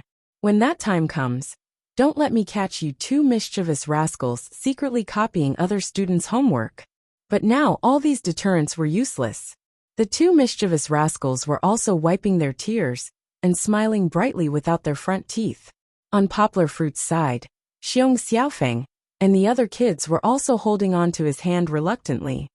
Uncle Yang, you promised me that you will bring Kiki along next time, Xiong Xiaofeng said reluctantly. You also promised me that you will study hard this semester and strive to get good results in the junior high school exams. Poplar Fruit laughed and ruffled Xiong Xiaofeng's hair. Uncle Yang, I will help you supervise him. Xiong Anshuan jumped up and down and said restlessly. Xiong Xiaofeng said unhappily. Anshuan, you are 2 years younger than me. It's not up to you to supervise me. Xiong Anshuan puffed out his chest, as if Yang Guo was backing him up. He said, my grades are better than yours. I've been the first in class. But you're always the first in class. You're the last. Okay. Don't quarrel. Poplar Fruit smiled and patted Xiong Anshuan's head gently, then said to Xiong Xiaofeng. Anshuan's starting point is good, but your results are bad. No wonder others are talking about you. However, learning is something that depends on self-awareness. You have to have the heart to work hard. Xiong Xiaofeng nodded and said seriously. I know for Kiki, I will study hard. Well, his own daughter became the motivation for other little boys to study hard. This feeling was weird, but Poplar Fruit didn't think too much about it. He just smiled and patted Xiong Xiaofeng's shoulder to encourage him. After lunch, all the volunteer students were sent to the bus prepared by the Liang city government. The return trip was covered by them, so Yang Guo could finally breathe a sigh of relief. You have to be careful. I won't be going back with everyone. Poplar Fruit said goodbye to a few of his friends who were volunteers from other schools. He smiled and said, the train is at 3 o'clock in the afternoon. Let's meet again in Yangcheng. After working hard for a few days, Poplar Fruit finally ushered in a small vacation. He was going to Kunming to meet up with Song Jiwen and the others. The 2 girls that he missed the most were already waiting for him there. Chapter 1077. Kunming was located on a small plateau. It was the city with the smallest annual temperature difference in the country. It was as warm as spring all year round, so it was also known as the Spring City. However, spring was still the most beautiful season in this city that was blessed by spring. In front of the lecture hall, by the lakeside of Lake Chui, red-billed seagulls from Siberia adorned the charming scenery of this city. On the streets of the city, flowers were blooming. People walked slowly on the streets. In front of the tea house, a lazy puppy wagged its tail, as if it had become the only waiter to greet the guests. The pace of the city was not fast. What was fast were the tourists coming and going. Other than the brightly lit Golden Horse and Blue Chicken House, the most lively place was the Kunming train station, which had the most traffic. Why isn't Papa back yet? In the temporary waiting room, the restless Kiki stood on a chair and leaned on the back, looking left and right. His train is late. Fong Beibei had just received a call from Poplar Fruit. She smiled and said, he might not arrive until 9 o'clock. 9 o'clock? What time is it now? Kiki looked around, and then fell into Fong Beibei's arms dizzily. She giggled. There was a clock in the waiting room. Fong Beibei pointed to the right and asked Kiki with a smile. There's a clock. Kiki, what time is it? I'm dizzy. I can't see. Kiki shook her head mischievously. Kiki and Fong Beibei were playing around. Song Jiwen and Chen Anlin came back with big and small bags. Fong Beibei quickly picked up the clothes on the 2 seats next to her and asked them to sit down. Poplar Fruit will arrive in 2 hours. We can't wait. Let's eat first. Chen Anlin handed a bag of food to Fong Beibei and smiled. There's nothing good to eat nearby. The only McDonald's is pretty good. It's cheap and good. Old Gua is really too much. Why is he taking the train? Wouldn't it be better to just take a plane? How fast is a plane? It's not like we lack money. Song Jiwen took out his coffee and gulped down a mouthful. He complained. The train was actually 3 hours late. I'm drunk. It's not that we're short of money. It's just that there's no airport in Liang City. It's still a 2-hour drive to a nearby city. Fong Beibei covered her mouth and laughed. Who knew the train would be so late? Kiki likes to take the train. Woo woo woo woo. Kiki pouted and imitated the sound of the train. They didn't have to worry about disturbing others, because the entire temporary waiting room was extremely noisy. If they wanted to talk, they had to shout loudly. Kiki can't eat so much hot fast food. Fong Beibei opened the paper bag and looked at the fragrant French fries inside. Kiki's big eyes suddenly became bright. She shook her head and said, Kiki can eat. Kiki nervously protected the paper bag. You can eat, but you can't eat too much. Fong Bebe rubbed Kiki's hair and laughed. After giving Kiki some French fries, Fong Bebe didn't allow the little girl to eat. She directly poured all the French fries in the bag to Song Jiwen. Then she spread her hands and said to Kiki, "You can't eat anymore. You see, Mama doesn't want to eat." Because Fong Bebe set an example, Kiki didn't make a scene. She just reluctantly watched Song Jiwen eat the French fries. Her pink tongue licked the taste of salt on her mouth. Fong Bebe then fed Chi-Chi some bread and vegetables from the hamburger, as well as some chicken that she tore off from the crispy wrapper that wasn't fried. After that, she ate the rest of the hamburger that she tore apart. "Is it enough? Do you want me to buy more for you?" Song Jiwen asked. Fong Bebe shook her head and said with a smile, "No need. You don't have to eat so much tonight. Sister-in-law, help me take care of Kiki. I'll go borrow some water to make some milk powder for Kiki." Fong Bebe carried a small bag and walked to the station staff. After discussing for a while, the staff brought her to the boiling water room. She took the milk bottle and walked towards the waiting room. Fong Bebe met someone at the door. She moved her body slightly and smiled at the other party. She took the initiative to move aside. However, her good intentions didn't earn the other party's gratitude. They were both women. The other party was wearing black clothes and a cap. Her face couldn't be seen clearly, but she seemed to be from Xinjiang. She glanced coldly at Fong Bebe and walked straight out. Fong Bebe felt as if she had fallen into an ice cave in an instant. The other party's gaze was too cold. However, it was only for a moment. Fong Bebe thought that she was hallucinating. The warm milk bottle brought Fong Bebe back to reality. She curiously looked at the back of the woman in black, shook her head, and returned to the temporary waiting room. It was almost 8:30. After Kiki finished drinking the milk, she gradually became sleepy. She fell asleep in Fong Bebe's arms with her head drooped. "Sleep if you're sleepy?" Fong Bebe took out a coat from the bag beside her and wrapped Kiki in her arms. She gently stroked her hair and said, "Kiki wants to wait for Papa." Chi-Chi struggled for a moment before raising her sleepy little head and blinking her eyes hard. She mumbled, "You're right." Poplar Fruit had been on a business trip for almost a week. Kiki had missed her father for a long time.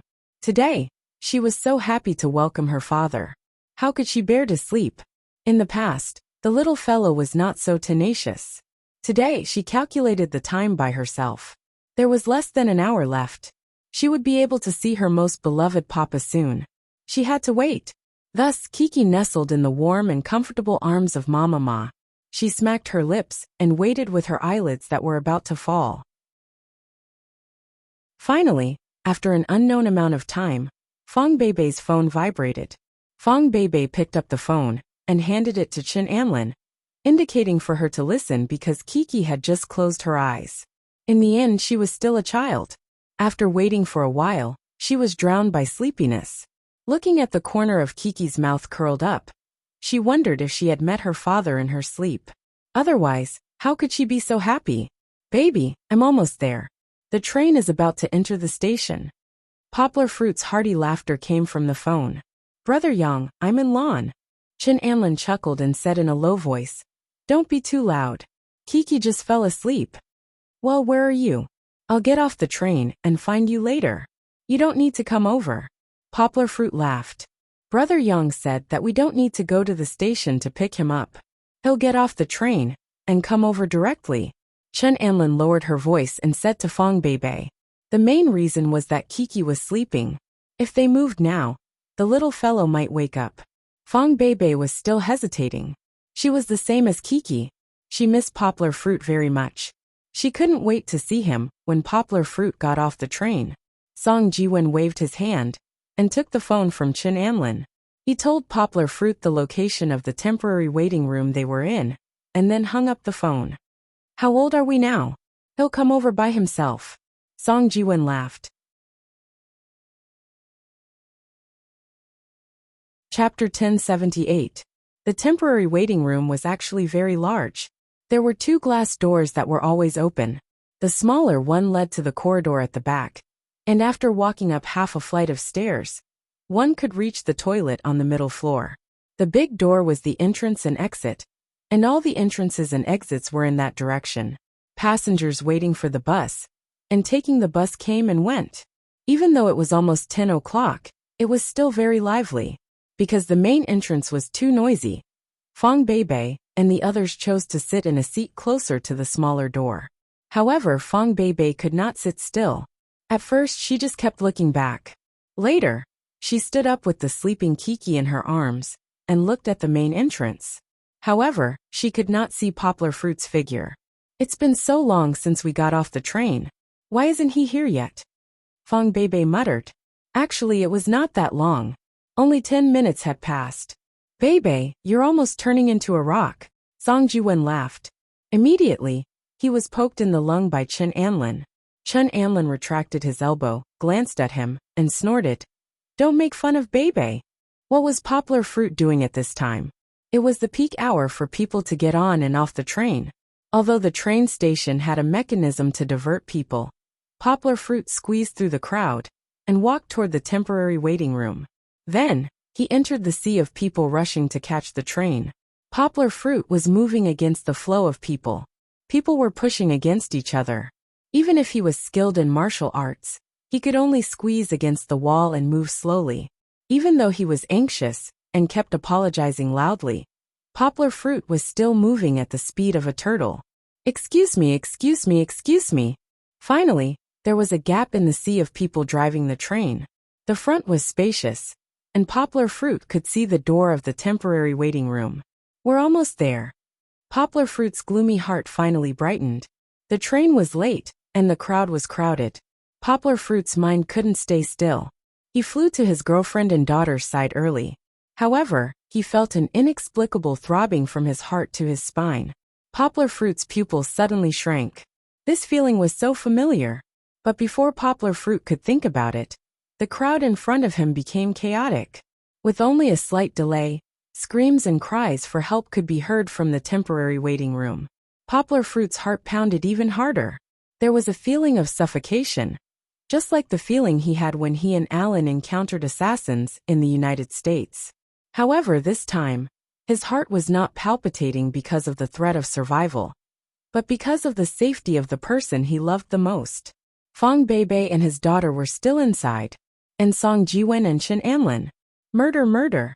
The ear-piercing cries were heart-wrenching.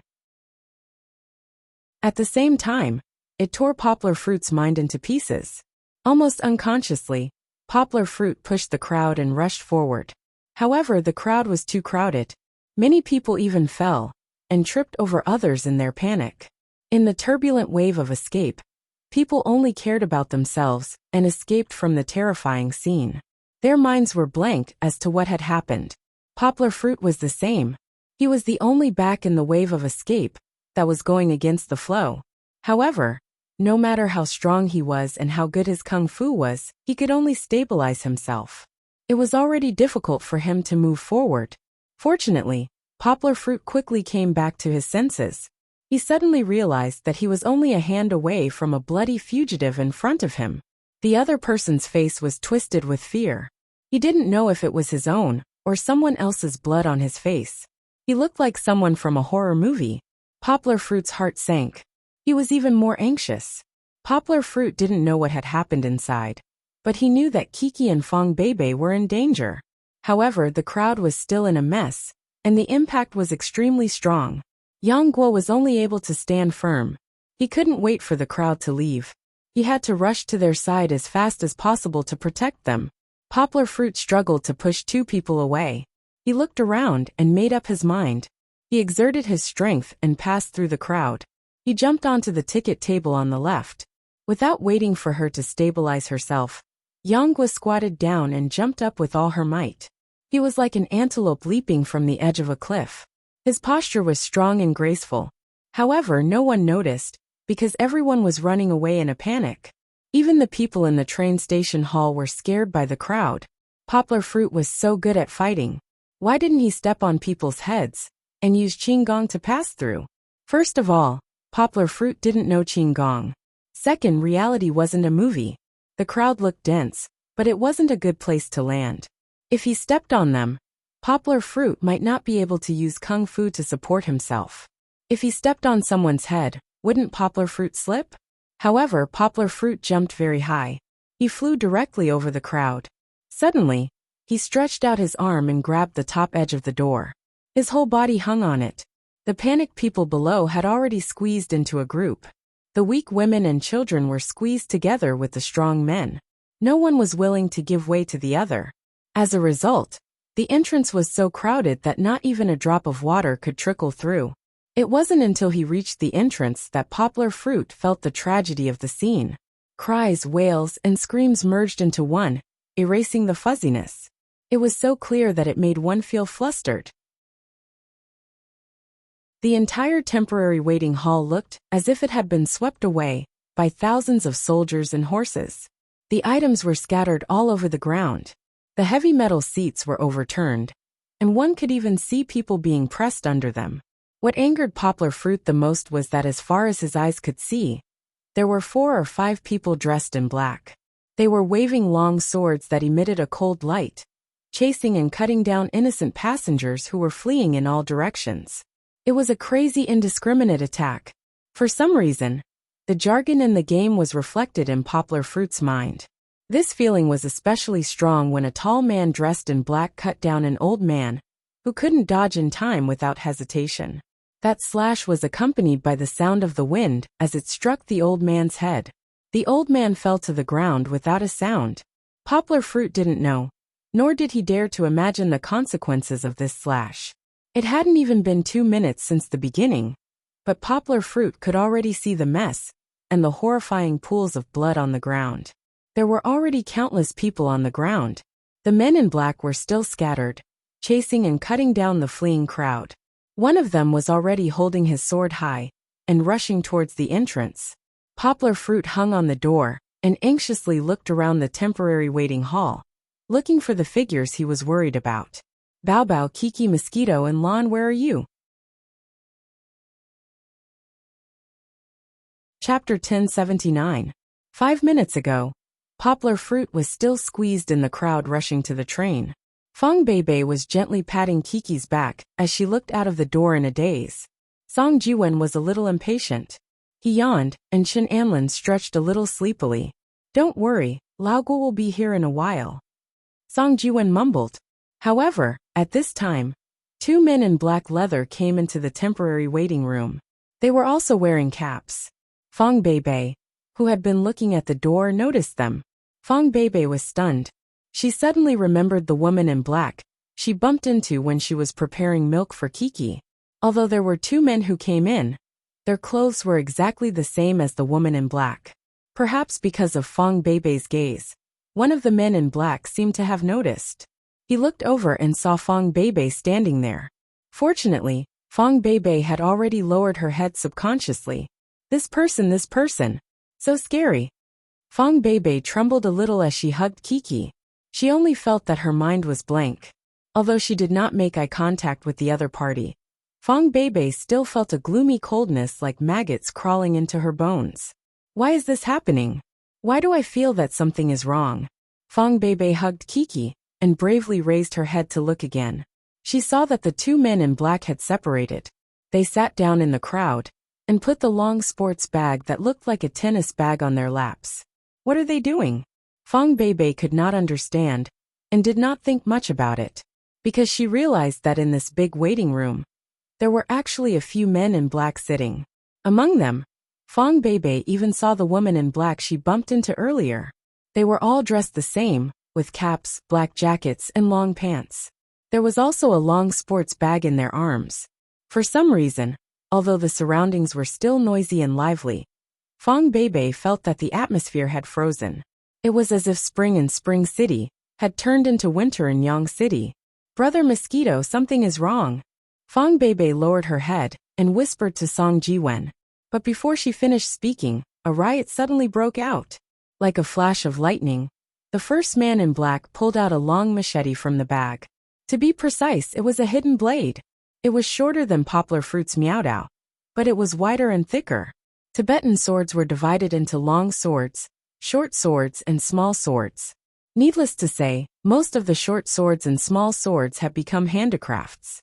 The long swords were straight, and they were the sharp weapons used by the Tibetans in the mountains to cut trees and open roads. Although it might not be as beautiful as the Miaodao and Tang sword, it won in terms of thickness and sharpness. Every slash was very powerful. Of course, now was not the time to talk about blades. That flash of cold light was a spurt of blood. The man who was complaining to his friend about how difficult it was to buy a train ticket probably did not expect that the man in black sitting silently with his head lowered would suddenly pull out a blade and cut the back of his neck. Many people present did not expect that in the usually noisy but peaceful waiting room of the train station, there would be people, many people who suddenly turned hostile and pulled out their blades to slash everywhere. There was a young man who had just been bragging to his girlfriend about his heroic past. Under his girlfriend's frightened gaze, a similar cold light came at him. He subconsciously raised his hand and was instantly shaken, followed by a sharp pain. This was the first scream. When the young man saw that his arm was cut in half, he howled desperately. It was just a second of blankness. Suddenly, the whole waiting room was in an uproar. People overturned their chairs, overturned their friends, and scrambled to escape to the door. They didn't know anything. There was only one thought left in their minds: run. Escape from this hell of killing occupied by a group of lunatics. Fang Beibei was still talking to Song Jiwen about her doubts a second ago. And the next second, such a terrible change happened in the waiting room. Fang Beibei, Song Jiwen, and Chen Anlin were all stunned in place. Kiki was happy, because she was still sleeping sweetly in Fang Beibei's arms. In her dream, her father seemed to have bought her delicious candy. In Fang Beibei's arms, there was only safety and warmth. Even if the outside world was noisy, Kiki could sleep soundly. Chen Anlin's kung fu was good, but she was a girl. Moreover, she had never really encountered such vicious thugs, nor had she seen such a bloody scene. She was stunned on the spot, but it was not her fault. Song Jiwen was the first to react. He pulled Chen Anlin with one hand and pushed Fang Beibei with the other. Among the screams he shouted, "Run! No, don't go that way." Song Jiwen pulled them back. In front of them, there were two men in black who were fiercely slashing with knives. Although there were still people rushing forward, that direction was definitely not a good choice. Who knew? Not only would they not be able to escape the net, but they would also be slashed horizontally by the knives. In front of them, there was already a guy who had been slashed in the back. Blood was dripping, but he was still a tough guy. He screamed and still lowered his head to run forward. But on their side, there were 3 adults and 1 child. They were too big of a target. Song Jiwen pulled Fang Beibei and Chen Anlin back hurriedly, trying to squeeze in the direction of the small door. Even if there was no escape route behind them, even if they ran along it, it would be good to run to the toilet and use the door to block it first. In the panic, Fang Beibei's bag fell to the ground. She did not even bother to pick it up. And the clothes that wrapped Kiki were nowhere to be found. Fang Beibei could only desperately hold on to Kiki, afraid that they would be separated by the crowd. But the small door was too small. People were squeezing and squeezing, and the entire glass door was crushed.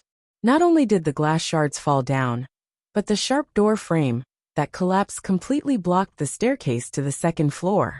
Some people desperately wanted to rush up, but after all, there were too many people, and they could not move at all. At this time, there was a panicked cry from behind. They saw a man in black holding a knife coming over here aggressively. On the way, he even cut down a middle-aged man who had just raised his head. The crowd wanted to run out, but they were all blocked by the messy chairs in front of them. The only escape route was met by the man in black. His ferocious and bloodthirsty face could be seen clearly.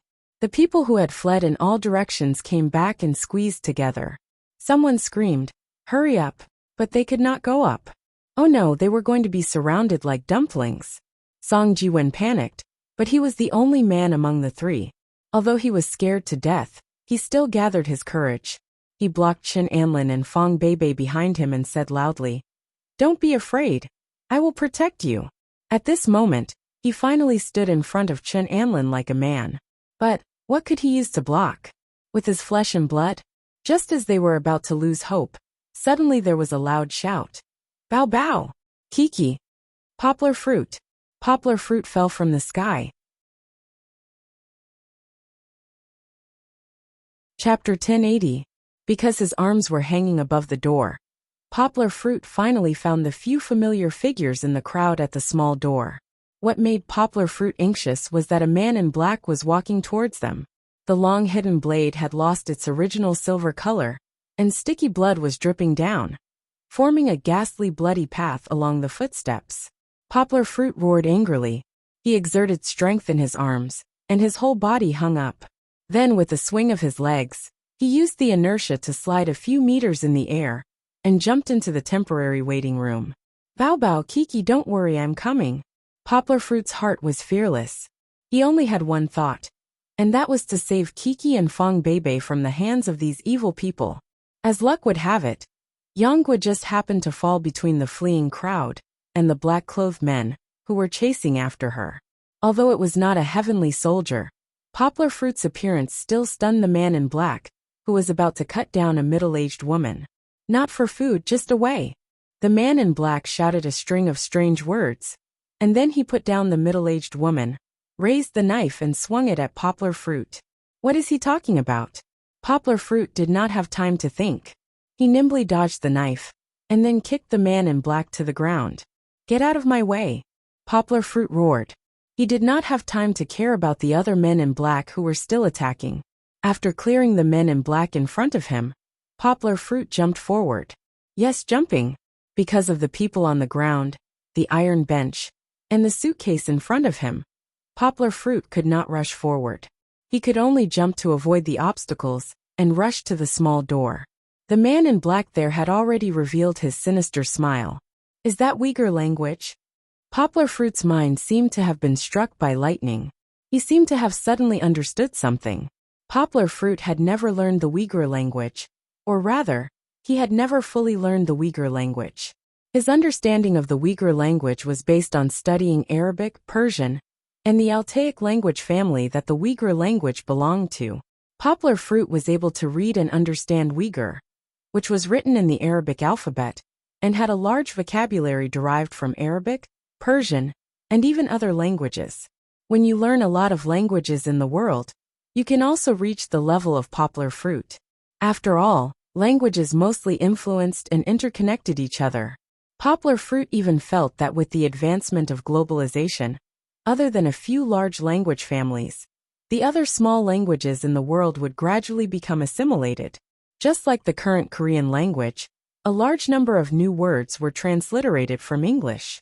It sounded a little out of place, but it was indeed similar to English. Poplar Fruit had never practiced speaking before, so he was probably no different from a beginner. Therefore, Poplar Fruit could not be considered to know the Uyghur language. Of course, Poplar Fruit could still try to speak some simple pronunciations. Stop! Poplar Fruit shouted in awkward Uyghur language. He rushed to the back of the black-clothed man, and because of his roar, the black-clothed man's attention was attracted to him. No, it should be said that it attracted the attention of all the men in black. Perhaps it was because they heard the same language, but the man in black looked a little hesitant. Kill him! A deep but sinister shout was heard. It was shouted by a tall man in black, and it was also in Uyghur language. It also completely awakened the hesitation of the man in black facing Poplar Fruit. The man in black's eyes became crazy again. His long hooked nose was stained with blood from other people. He let out a short howl and swung his sword at Poplar Fruit. No! Fong Bebe cried out sadly. She knew that Poplar Fruit was good at fighting, but Poplar Fruit was unarmed after all.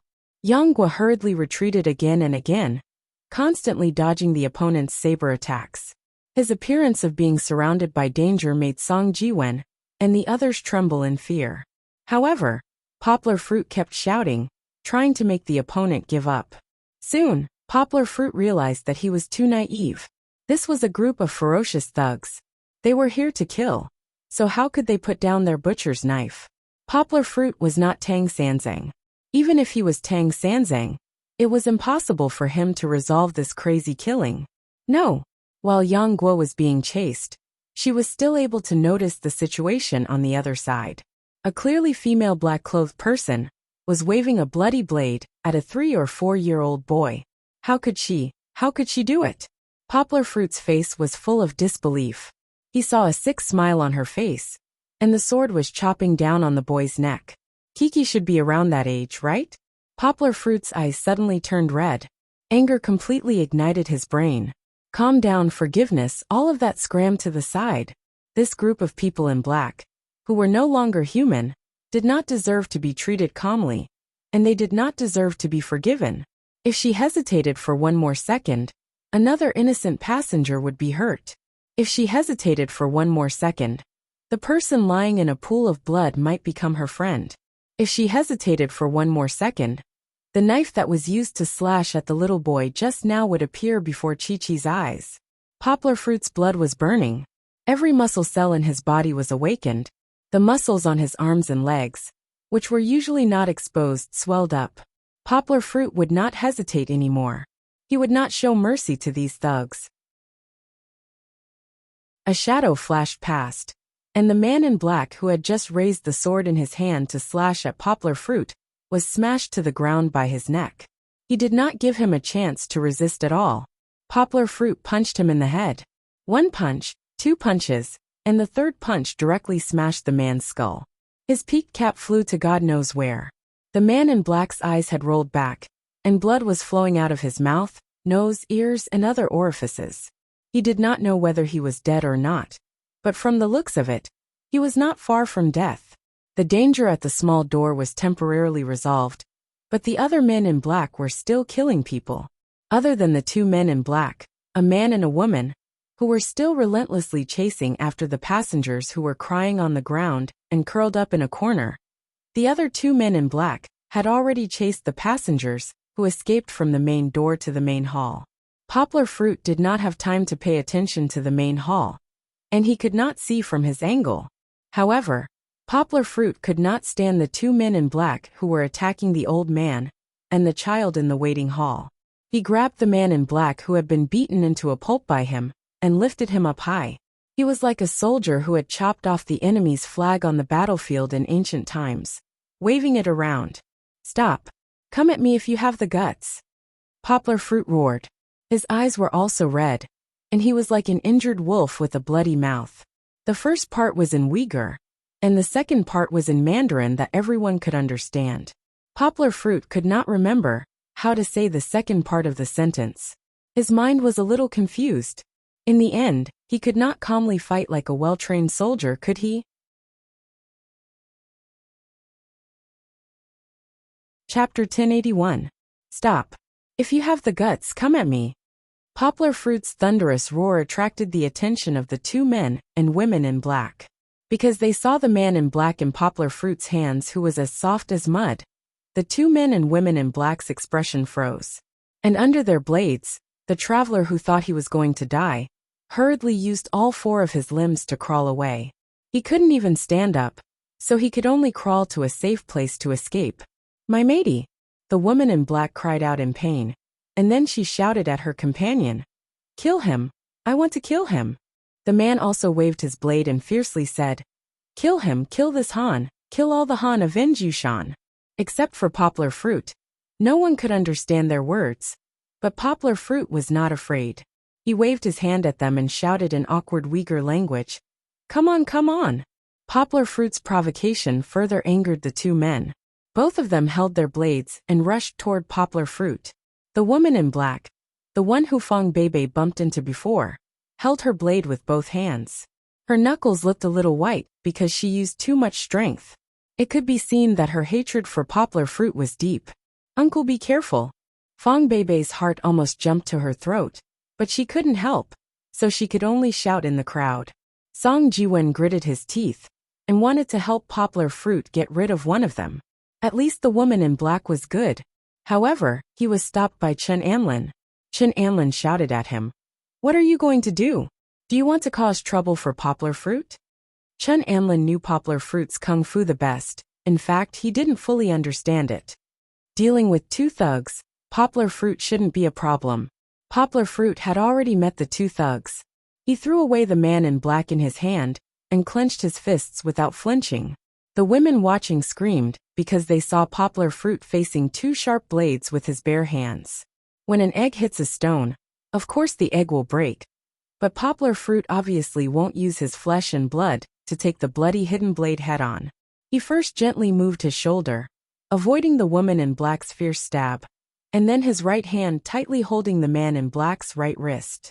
Poplar Fruit completely relied on brute force to control the man's right hand, so that he couldn't chop it down. Then, Poplar Fruit twisted his right hand in the opposite direction, and the man in black fell out of pain. Poplar Fruit's left hand suddenly slapped the man in black's chest. This slap contained all of Poplar Fruit's anger. Since you don't treat people as humans, why should I treat you as humans? He slapped with all his strength, and even used the collapsing force of Shingi martial arts. The force penetrated the man's body and exploded on his abdominal organs. Pooh! The man in black spat out a mouthful of blood, and his eyes bulged. Even though Poplar Fruit was still holding his right hand, he still fell to the ground with a loud bang. The man in black's heart was shattered, and he couldn't be more dead. Poplar Fruit forgot to dodge, and half of his face and clothes were sprayed with blood, aka Big Brother. The woman in black cried out in grief and indignation, and once again brandished her blade towards Poplar Fruit. Poplar Fruit didn't think that his slap would be so powerful. But to be honest, Poplar Fruit didn't feel the slightest bit of guilt for killing this man in black, who had attacked unarmed and innocent people. Poplar Fruit's heart was only filled with hatred for this woman in black in front of him. She had just killed a 3- or 4-year-old boy with her own hands. Although it was a bit rushed, Poplar Fruit was still able to nimbly dodge the woman's blade at such a close distance. It seemed that the woman in black's skill was better than the other two. Although she was inconsolable, her blade technique wasn't messed up, and Poplar Fruit had to temporarily dodge. "Ah, you Han people all deserve to die," the woman in black shouted while brandishing her blade. Poplar Fruit's eyes turned cold, and once again he quickly grabbed the woman's hand that was brandishing the blade, and was about to punch her head. The wind had already broken through her messy hair, revealing her somewhat exotic face. She wasn't beautiful, and looked like she was in her 30s or 40s. Poplar Fruit's eyes flashed and his fist stopped. It wasn't that he couldn't kill the woman, but now that Poplar Fruit had calmed down a little, he didn't want to kill anymore. Poplar Fruit turned his fist into a palm, and hit the back of the woman's neck. The woman in black immediately fainted and fell to the ground. This was a small trick that he had learned in the Special Forces. Poplar Fruit used his strength very cleverly, and not only did he not hurt the back of the woman's head, but he also made sure that she wouldn't wake up for 3 hours. The temporary waiting room fell into silence. Outside, there were still people shouting for help, but this place was surprisingly quiet. This was relative, because there were still people wailing in pain. Everyone stared blankly at Poplar Fruit, who was standing in the middle like the god of death. It's okay. Poplar Fruit put down the woman in black, and collected the 3 hidden blades on the ground. He said, "Everyone, help call the police and bandage the injured friends." It was unknown how many had died, but there were still many injured people lying on the ground, screaming incessantly. Under Poplar Fruit's call, everyone started to act. They called the police while looking out of the gate worriedly, afraid that the demons would come back. People secretly looked at Poplar Fruit. Some were afraid, some were in awe, and some were grateful. Uncle, are you hurt?" Fong Beibei came over anxiously with Kiki in her arms. She cried and stretched out her trembling left hand, wanting to touch Poplar Fruit's bloody cheek, but she was worried that she would touch Poplar Fruit's wound. "Silly baby, why are you crying? It's not my blood." Poplar Fruit quickly wiped the blood on his face with his clothes and comforted her with a smile. "Did you see it? Boo-hoo, I was so worried about you." Fong Beibei finally felt relieved, but it was also because she was relieved that the fear and worry that she had been suppressing finally surged up and turned into tears. She began to cry. "Okay, don't cry, I'm here." Poplar Fruit hugged Fong Beibei and gently reached out to touch Kiki, who was sleeping soundly in his arms and did not know what was going on outside. "Everyone give me a hand." Block the door with chairs, or else they will come back. Song Jiwen's voice came over and woke up Yang Guo, who was deeply in love. He finally noticed the cries and screams outside and suddenly remembered that there were still 2 thugs committing murder. Baby, don't run around. Poplar Fruit steeled his heart and pulled Fong Bebe away. He picked up the 3 knives on the ground and walked to the gate. I've already called the police. The police will be here soon, Song Jiwen said loudly. He was moving an iron bench with a few strong male passengers. The fainted woman in black was tied up with 5 flowers. If Chun Anlin did not stop them and said that they wanted to keep her alive for the police to interrogate, the victim's family members would have torn her apart. Poplar Fruit stared outside. There were still thugs outside, and it was not just 2 but 3 for no 5.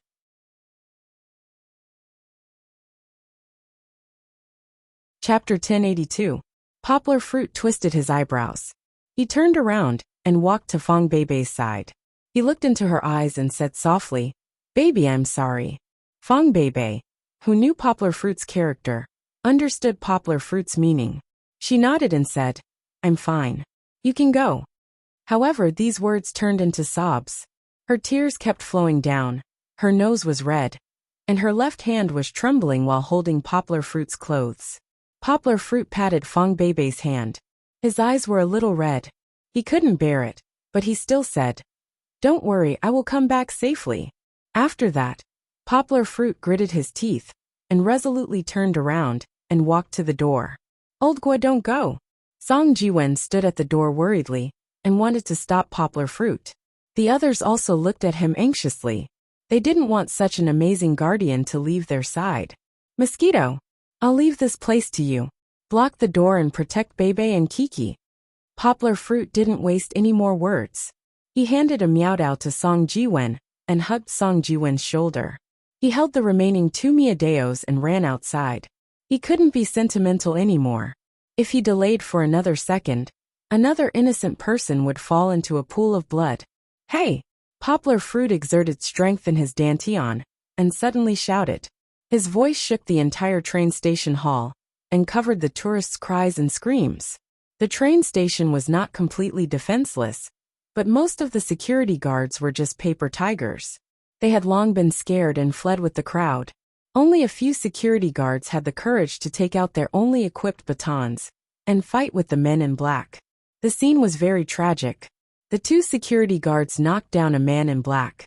However, before they could be happy, a man in black rushed out from the side and slashed at them with a long hidden knife. A security guard stood in front of his companion and blocked the fatal blow. He even grabbed his companion's hand.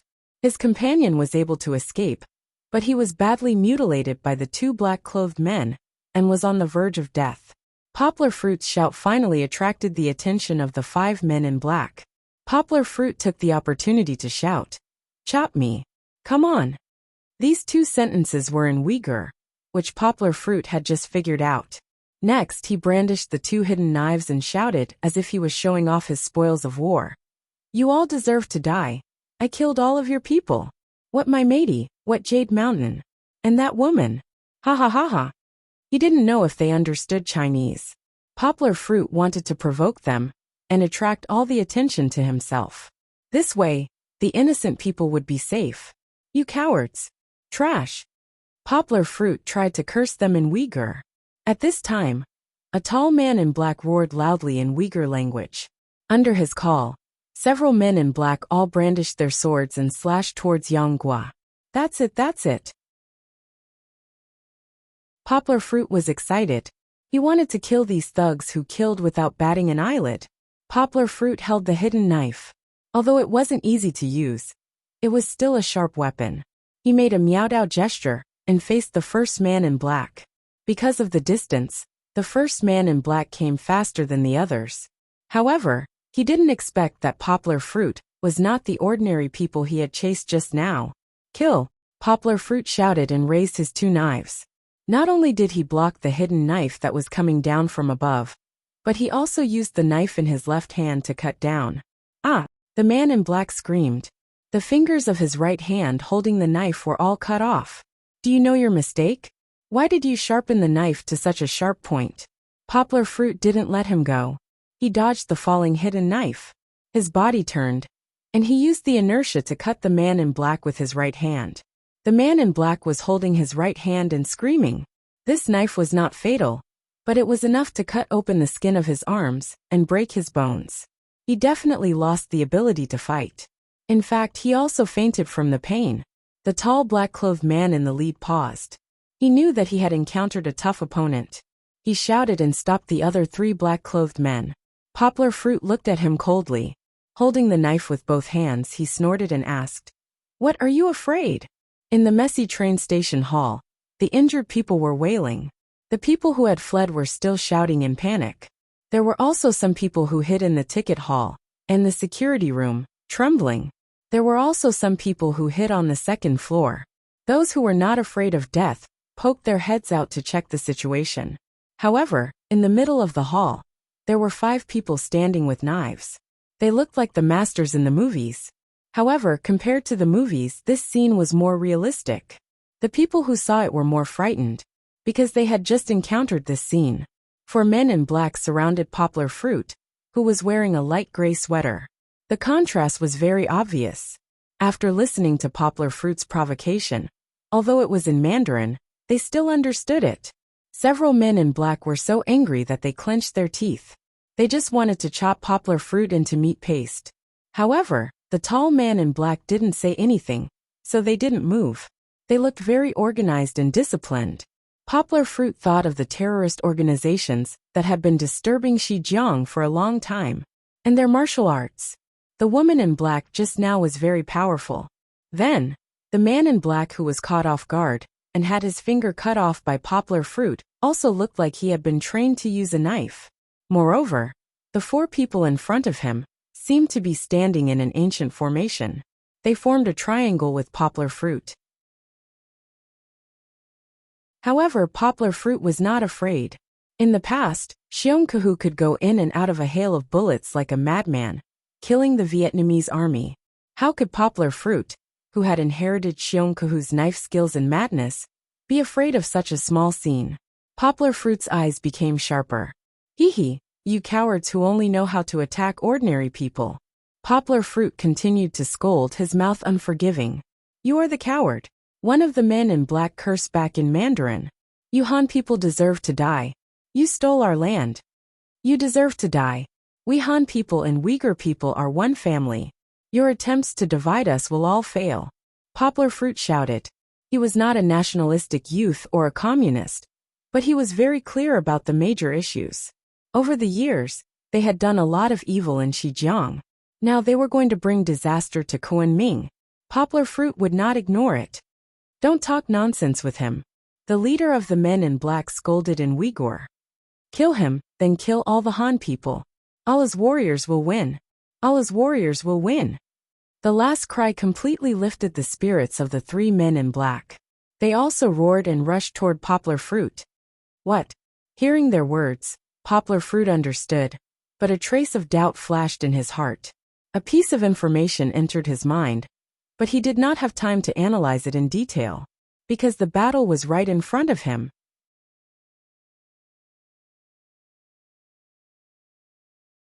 Chapter 1083. Bang! A loud gunshot echoed in the station hall. Especially since it was a gunshot in the middle of the night. The people who were already scared shrunk their heads in fear. Only a few daring people peeked out and saw a group of policemen dragging 2 people away, one in black and the other in white, from afar. Then a lot of policemen surrounded and sealed off the entire station. The ambulance drove directly to the front of the station hall, and doctors and nurses in white coats ran in with stretchers behind the policemen. Many special police officers with guns searched the rooms one by one. Gradually, Kunming train station returned to its reassuring noisy state. Yes, instead of the heart-wrenching screams and cries for help, or the silence as if everyone had died, the tourists could now hear friendly Mandarin, which was the best comfort for the frightened tourists. However, this did not mean that the matter had come to an end. Some of the innocent passengers who had died in time were put into black bags by the medical staff, zipped up, and sent to the hospital to await follow-up treatment. The injured passengers were treated in a race against time. After being identified by the passengers, the 5 men in black, who were still alive, were arrested. Their wounds were bandaged and treated briefly, and then sent to the police station to await further interrogation. The 2 men in black who had been killed by poplar fruit were also sent to the designated location. Naturally, they would be treated accordingly. However, the special police officers were surrounded by a group of passengers. Among them, Song Ji-wen and the rest were leading, followed by the excited passengers in the waiting room, and some passengers who had seen poplar fruit's power. "Where did you take my brother?" Song Ji-wen's eyes were red, and he grabbed the special police officers by their collars and roared, "I don't understand what you're saying. We're just catching the bad guys, please understand," the special police officer said with a frown. "What do you mean bad guys?" A traveler who had just come down from upstairs pointed at them angrily and said, "If it wasn't for that young man who single-handedly defeated 5 thugs and saved us, we would have been dead by now." He even shouted, "I saw people wearing clothes like yours when I was upstairs just now. You shot our little brother. You shot our hero. I saw you dragging the body away. They were trying to bury the truth. You guys don't beat up the bad guys, but you're always bullying your own people. Give us back our savior." A middle-aged woman, who had almost been killed by the thugs in the waiting room, bared her fangs and brandished her claws at the special police officer in front of her. Song Ji-wen also angrily attacked the SWAT team with the other crowd. At this time, Chun Anlin was sitting on the ground behind them with Fong Beibei in her arms. Kiki had already been woken up. She didn't have enough sleep, so she grabbed Fong Beibei's sleeve. Hearing Fong Beibei's cries, she also felt sad and wailed loudly. "Everyone calm down, calm down. We haven't fully grasped the specific situation yet. When the investigation comes to light, we will definitely give you an accurate answer, okay?" The captain of the SWAT team had a bitter face and shouted loudly in front of them, "By the time you finish your investigation, our hero will have already been destroyed by you," the angry traveler shouted. "The police are fucking pigs." "What did you say?" One of the SWAT team angrily pushed him, but he was immediately dragged to the back by the experienced veteran team members. The veteran team members knew that in this situation, they couldn't make a move. They couldn't make a move. "I said you are pigs." The traveler looked at the person who pushed him with disdain and said, "Isn't that so? How long did it take you to get here? If it wasn't for our young man hero." His eyes were a little red. He sniffed and said with an uncomfortable sobbing tone, "If it wasn't for our young man hero stepping forward and taking care of all the thugs, would we still be alive until you came to save us? You fucking indiscriminately killed our young man hero with one shot. You have sinned." The traveler was sad and wailed to the sky. After being stirred up by him, the surrounding people forgot what they were doing and started to cry. This feeling was as if the only belief that they relied on to survive had been destroyed. Suddenly they were confused, in pain, helpless, and heartbroken. In fact, many people were hiding inside and didn't know what was happening outside, including the medical staff and police officers who had just come in. They couldn't understand why the rescued people were surrounding the SWAT team members. They were crying so sadly. This sadness made the spectators feel an inexplicable sorrow in their hearts, and their eyes immediately turned red. The SWAT team leader was actually very innocent and wronged, but when he heard them cry, he wanted to cry too. Didn't they see that many of the SWAT team members were wiping their tears? Although it could be that it was a touching sight, it was tears of not being understood. At this time, someone stepped forward and bowed to the crying crowd in front of him. He said loudly, "Fellow villagers, I am the director of the Kunming Public Security Bureau, Huang Mingxi. Can everyone listen to me for a moment?" He paused for a moment before continuing. "We really don't understand what happened just now, but don't worry, we'll definitely get to the bottom of this, including these thugs. We won't let our heroes cry, and we won't let any of the bad guys go. This is my promise to all of you. We want to see him if he's alive, and we want to see his corpse if he's dead." A traveler shouted, "His name is Poplar Fruit. Please, please, please help me find him." Song Ji-wen said with tears in his eyes, "We didn't know what happened at the time. Poplar fruit, poplar fruit. In order to save everyone, he didn't care about his own safety. You must bring him back to us. Okay. We promise. Huang Mingxi even took out a book and asked, what's his name? Which fruit? Mui yang, fruit as in fruit. He's 25 or 26 years old, very tall, at least 185 meters. Song Jiwen quickly said, he's very famous. You'll know if you search his name online.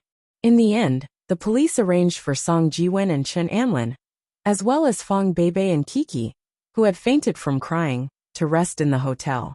Some of the other passengers left, while some volunteered to stay and be Poplar Fruit's witnesses. Kuan Ming would definitely not sleep that night. On the internet, all the major media outlets began to report this shocking news. Soon, some news about Poplar Fruit spread from the passengers. Then, some of the passengers' videos appeared one by one. Tonight was lively, and tomorrow would be even more lively.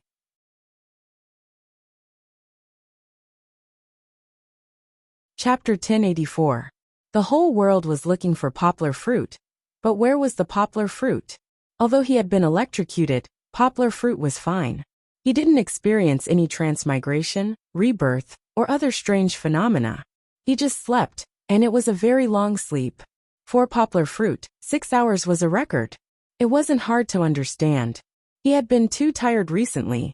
He had been running around in the mountains for the past few days, worrying about the safety of the 120 people. He hadn't had a good rest at all. The fight 6 hours ago had also consumed a lot of his energy. It was mainly because he was worried about Fang Beibei and Kiki's situation. Poplar Fruit slept for 6 hours with the help of the electric baton. When he woke up, Poplar Fruit found himself handcuffed in a large interrogation room. This could be considered as entering the palace for the second time. Yang Guo recalled her dark history of standing up for Duan Xueqing back in Yangcheng. She couldn't be more familiar with this ice-cold interrogation room. Fuck. That bastard. Poplar Fruit shook his head and stared. He wasn't scolding the police. He was worried about the leader of the group, who had escaped after being hit by his flying knife. Hey, you're awake? At this time, a female police officer with short black hair pushed the door open. She was shocked when she saw Poplar Fruit staring at her. She quickly jumped out and closed the door. Hey, wait! Poplar Fruit was depressed. Was he as fierce as he looked? Of course, he didn't know that the female police officer, in fact, she was my daughter, who had been working for less than a year, had already determined that he was a ruthless thug. She was scared when she saw him staring at her. Hey, is there anyone here? Poplar Fruit frowned and shouted. After a while, the big iron door of the interrogation room was opened again. A middle-aged police officer and the female police officer walked in. The middle-aged police officer's hand was still on the holster at his waist. The holster was already unbuckled, and he could pull out the gun at any time. You can't run away, or else we'll shoot. My daughter said nervously. I think we should wait for the director to come back and interrogate him. The middle-aged police officer was even more nervous than the female police officer. He whispered, the director told us to keep an eye on him. If he escapes, we'll be in big trouble. The little policewoman was still a little hesitant, but she straightened her thin chest and said, no, don't you think this is a good opportunity for us to make a contribution? Hey, can you guys listen to me for a moment? Yanggua didn't know whether to laugh or cry as he looked at them. They didn't care about him at all. He interrupted. What do you want to say? My daughter asked. Haven't you realized that you've caught the wrong person? Poplar Fruit frowned and asked. Caught the wrong person? Impossible. It's impossible for us special police officers to catch the wrong person. My daughter said with certainty. Poplar Fruit sighed and said, please, when you catch people, can't you distinguish between the good and the bad? If you don't catch the bad guy, why did you catch me? Special police officer said, you're the thug who cut people. My daughter stared at Poplar Fruit and said unconvinced. Dear, the one I cut is the thug, okay? When you rushed in, you didn't wait for me to explain, you electrocuted me. Poplar Fruit said helplessly and angrily. Do you know there's another thug who ran away in the chaos? Don't try to confuse us. We have the fiery eyes of truth. No, what I mean is, we're good police officers who can see through everything. My daughter shouted. She was full of righteousness, but a little silly. Poplar Fruit shook his head. He was going crazy. He took a deep breath and said, "How about this? I won't argue with you. Take out your phone and search for Poplar Fruit's name on the internet. Then you'll know." "Who's Poplar Fruit?" my daughter asked in confusion. Both of Yanggua's hands were cuffed. She could only point at her own face from afar. Speechless, she said, "It's me, Yanggua. Mui Yang, the fruit of apple." "Chen Jing, let's not listen to him. Be careful not to be tricked by him." The middle-aged police officer looked over and said to my daughter, "So her name is Chen Jing." Chen Jing waved her hand and said indifferently, "What's the matter? It's not like I'll lose anything by checking." "Chen Jing, be careful, it's a trap." The middle-aged police officer was long-winded, but he still looked over and asked curiously, "Chen Jing, where did you buy the pendant on your phone?" Chen Jing looked at him speechlessly and said, "Uncle, I finally understand why you've been doing household administration. Why do you always pay attention to these useless things? We're working on a case. If you make a contribution, won't you get a promotion and a raise?" The middle-aged police officer smiled awkwardly and said, "I think it's pretty, so I want to buy one from our Xiao and I." "Okay, did you find it? If you found it, then let me go. I was just doing a good deed and I got caught." "Seriously?" Poplar Fruit knocked on the table and asked. "Ah!"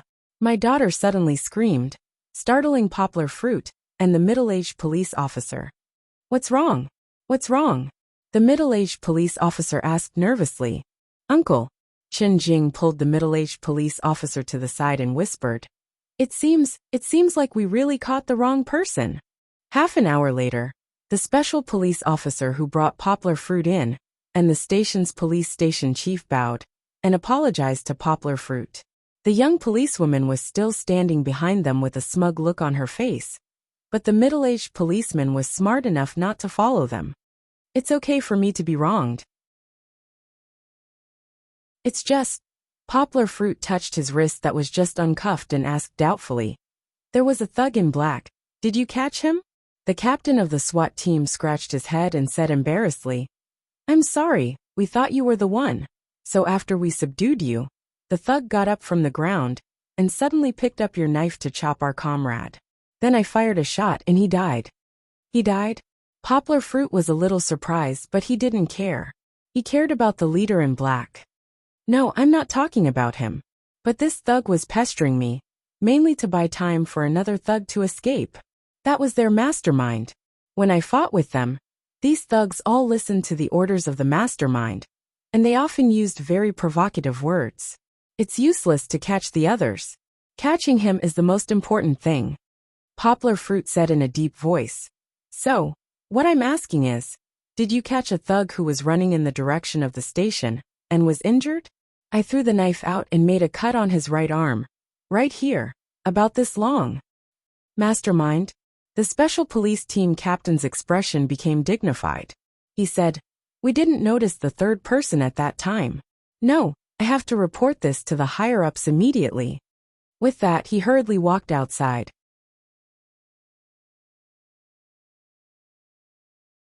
Chapter 1085. "Director, when can I leave?" After the SWAT team leader left, Poplar Fruit and the others were left alone again. Poplar Fruit asked anxiously. It was already dawn, but he still hadn't seen Fong Beibei and the others. His worries were getting heavier and heavier. The director of the station waved his hand and said, "Comrade Poplar Fruit, you can't leave for the time being. We need you to cooperate with us to investigate and hunt down these thugs." "I see." Poplar Fruit was a little disappointed. He said, "It's my duty to help, but can you lend me your phone? I want to tell my family that I'm safe. They were also at the scene yesterday. Now that they haven't seen me for so long, they're probably worried sick." He had nothing on him now, let alone a phone. The director hesitated for a moment and nodded. Chen Jing took the first step. She took out her phone and handed it to Poplar Fruit. She said with a smile, "Do you still remember the number? Do you want me to help you find your phone?" She was quickly glared at by the director. My daughter stuck out her tongue and shrank her head. However, it was very strange that such a young policewoman like her was mingling here. Yet no one scolded her. No need, I can remember. Poplar Fruit only wanted to contact Fong Beibei. He didn't have the patience to wait for his phone to be found.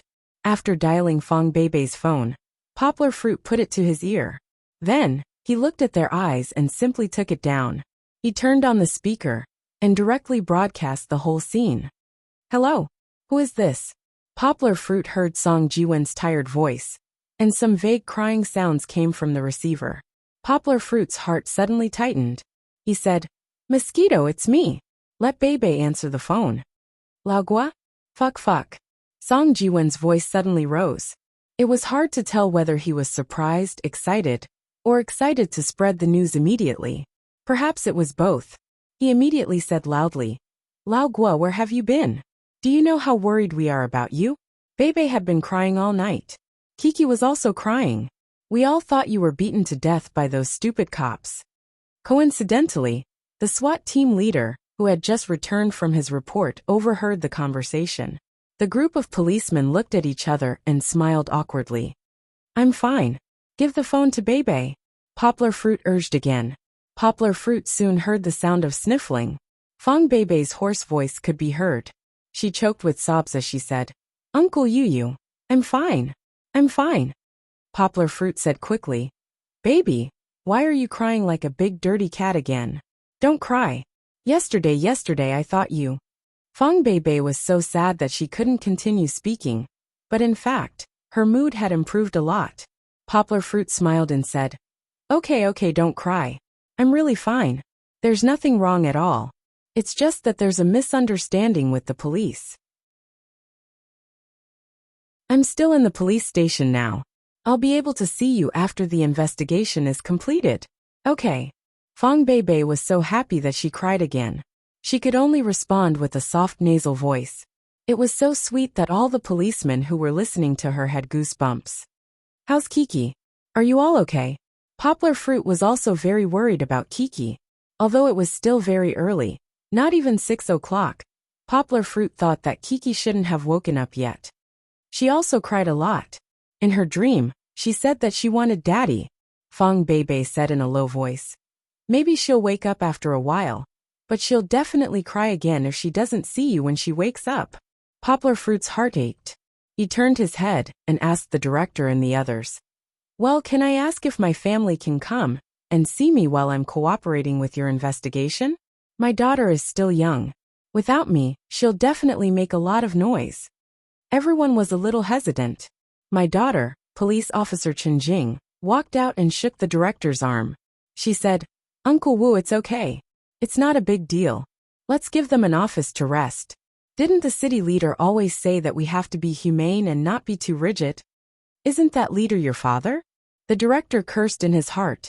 If it weren't for Chen Jing's background, if it were any other police officer who dared to exceed their authority, they would definitely die a horrible death. Director Wu, I think little Chen is right. Poplar Fruit isn't a bad person. We still need his help. Don't be too harsh. The captain of the special police team also advised. Only I'm the bad guy. The director was a little depressed, but he still smiled and said to Poplar Fruit, Since everyone has said so, Poplar Fruit, let your family come over. But don't hinder our work. You know this is a very special time. Poplar Fruit was overjoyed. After thanking him, he quickly told Fong Beibei to ask Song Jiwen to send them over. Fong Beibei and the others came quickly. The hotel they were staying at wasn't far. Song Jiwen drove and arrived at the police station in less than 10 minutes. Poplar Fruit went up to them and wanted to hug Fong Beibei. In the end, he was hugged by Song Jiwen first. He was also worried that Poplar Fruit was worried sick. He flipped through Poplar Fruit's clothes and asked long-windedly, Damn kid, you didn't lose an arm or a leg, right? I'm fine, Poplar Fruit said with a smile. Fortunately, Chen Anlin, who couldn't stand it, pulled him back and said angrily, Why are you going to join in the fun? Get down. Baby. Kiki. Poplar Fruit went up and hugged Fong Beibei and Kiki, whose eyes were red and began to cry again. He said softly, I'm sorry to have made you worry. No, as long as you're fine. That's the most important thing. After Fong Beibei let Poplar Fruit carry Kiki, she put her hands around Poplar Fruit's waist and let his right hand hold her tightly. Although I don't take a shower all day and I stink, it's so good to smell your scent. Fong Beibei giggled. She was crying tears of joy, but her smile was very sweet. Silly baby. Poplar Fruit lovingly helped Fong Beibei tidy up her hair. I miss you too, Papa. Kiki in her father's arms rubbed her eyes with her hand and muttered. Kiki actually just woke up. Because she had slept enough. She woke up when the adults walked and shook her. She was crying just now, but after seeing her father, she forgot to cry. Her tears were hanging. Daddy misses you too. Poplar Fruit lowered his head and kissed his daughter's face. He pulled out his hand from Fong Beibei and gently wiped the golden beans on Kiki's face. He said with a smile, "Was Kiki very brave yesterday? Daddy wasn't around." No, Kiki was very scared. She was crying. The little girl pursed her lips and said with grievance, "Papa said he would come back." But Kiki didn't see Papa. And then Mama Ma was also crying. Okay. Daddy promised you that next time, I will do what I say. I will not stand Kiki up, okay? Poplar Fruit smiled and kissed Kiki's face again. Kiki, of course, would also return the favor. She hugged her father's neck and forcefully left a wet kiss mark on her father's face. Then she curiously asked, "Daddy, what do you mean by standing Kiki up?"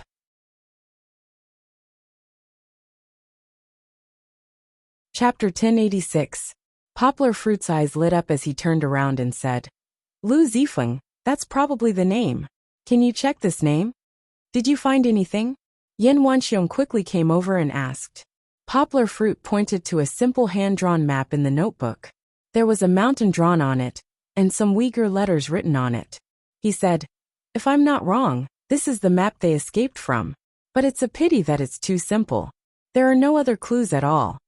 Although I don't know what this mountain is called, this wavy line here is not a river, but a border." Poplar Fruit's finger gently drew on a few words on the map. "There is a cave on this mountain. They hid food and water in it.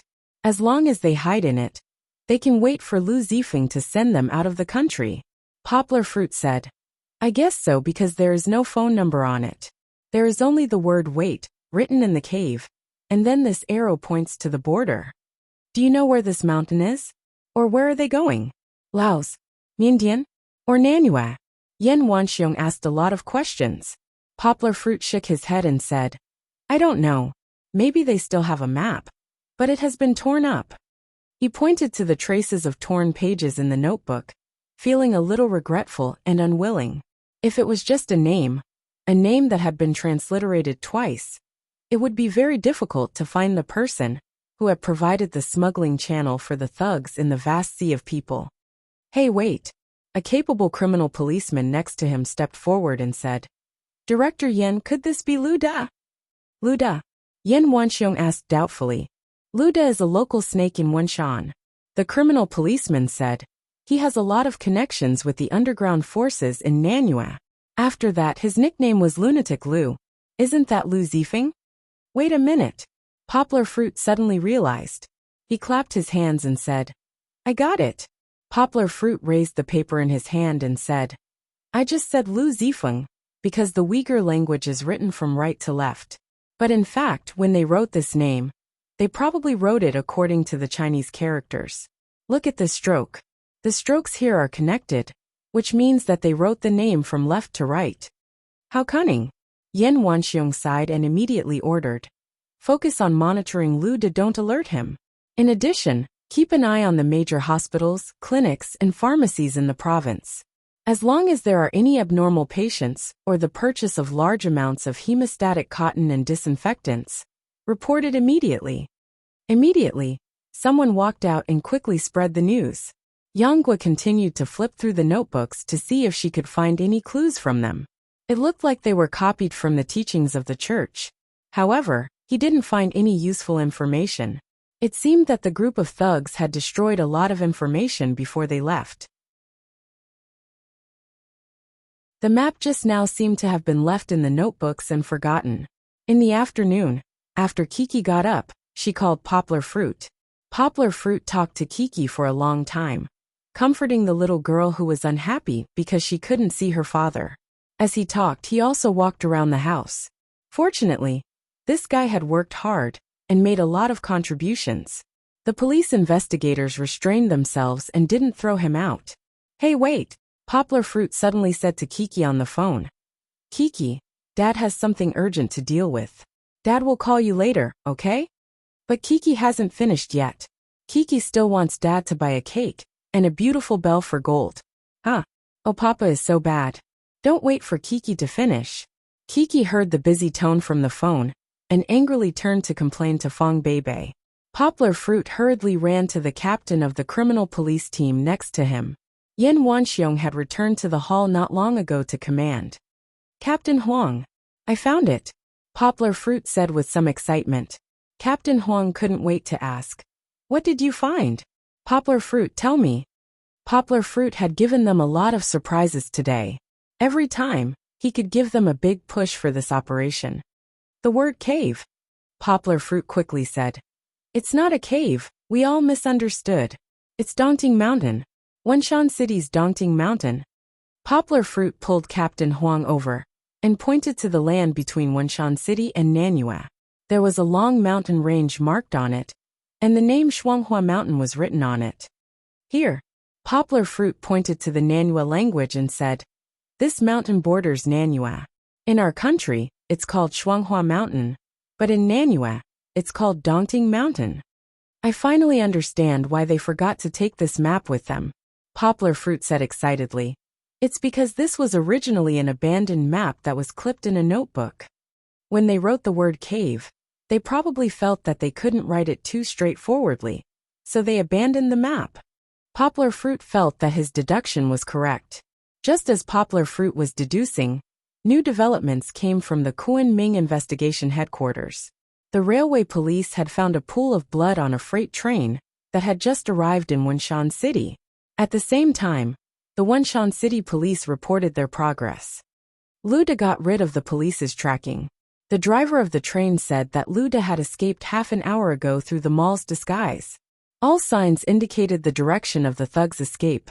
It was definitely Wenshan City's Wui. If they didn't block their escape route in time, they would definitely escape. As long as they escaped to Nanyue, or even other countries through the underground tunnels or other channels, it would be extremely difficult to catch them. Lock down the mountain immediately.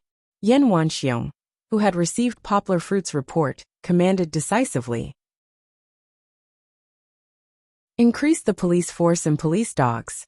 Don't let them escape. It wasn't just the Wenshan police.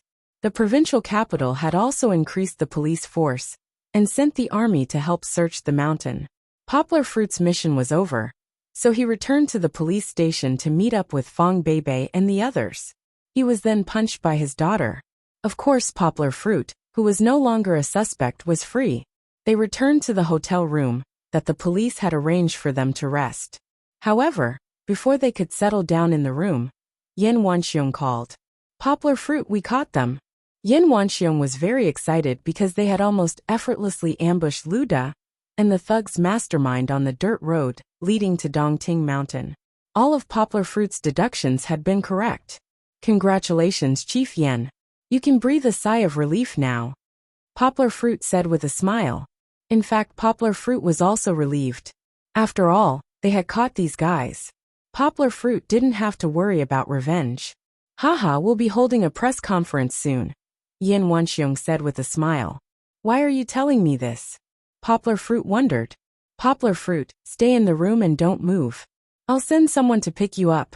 You have to attend this press conference too, Yen Wanxiong said with a smile. That you're tuning in to the Dreamy Chapters YouTube channel.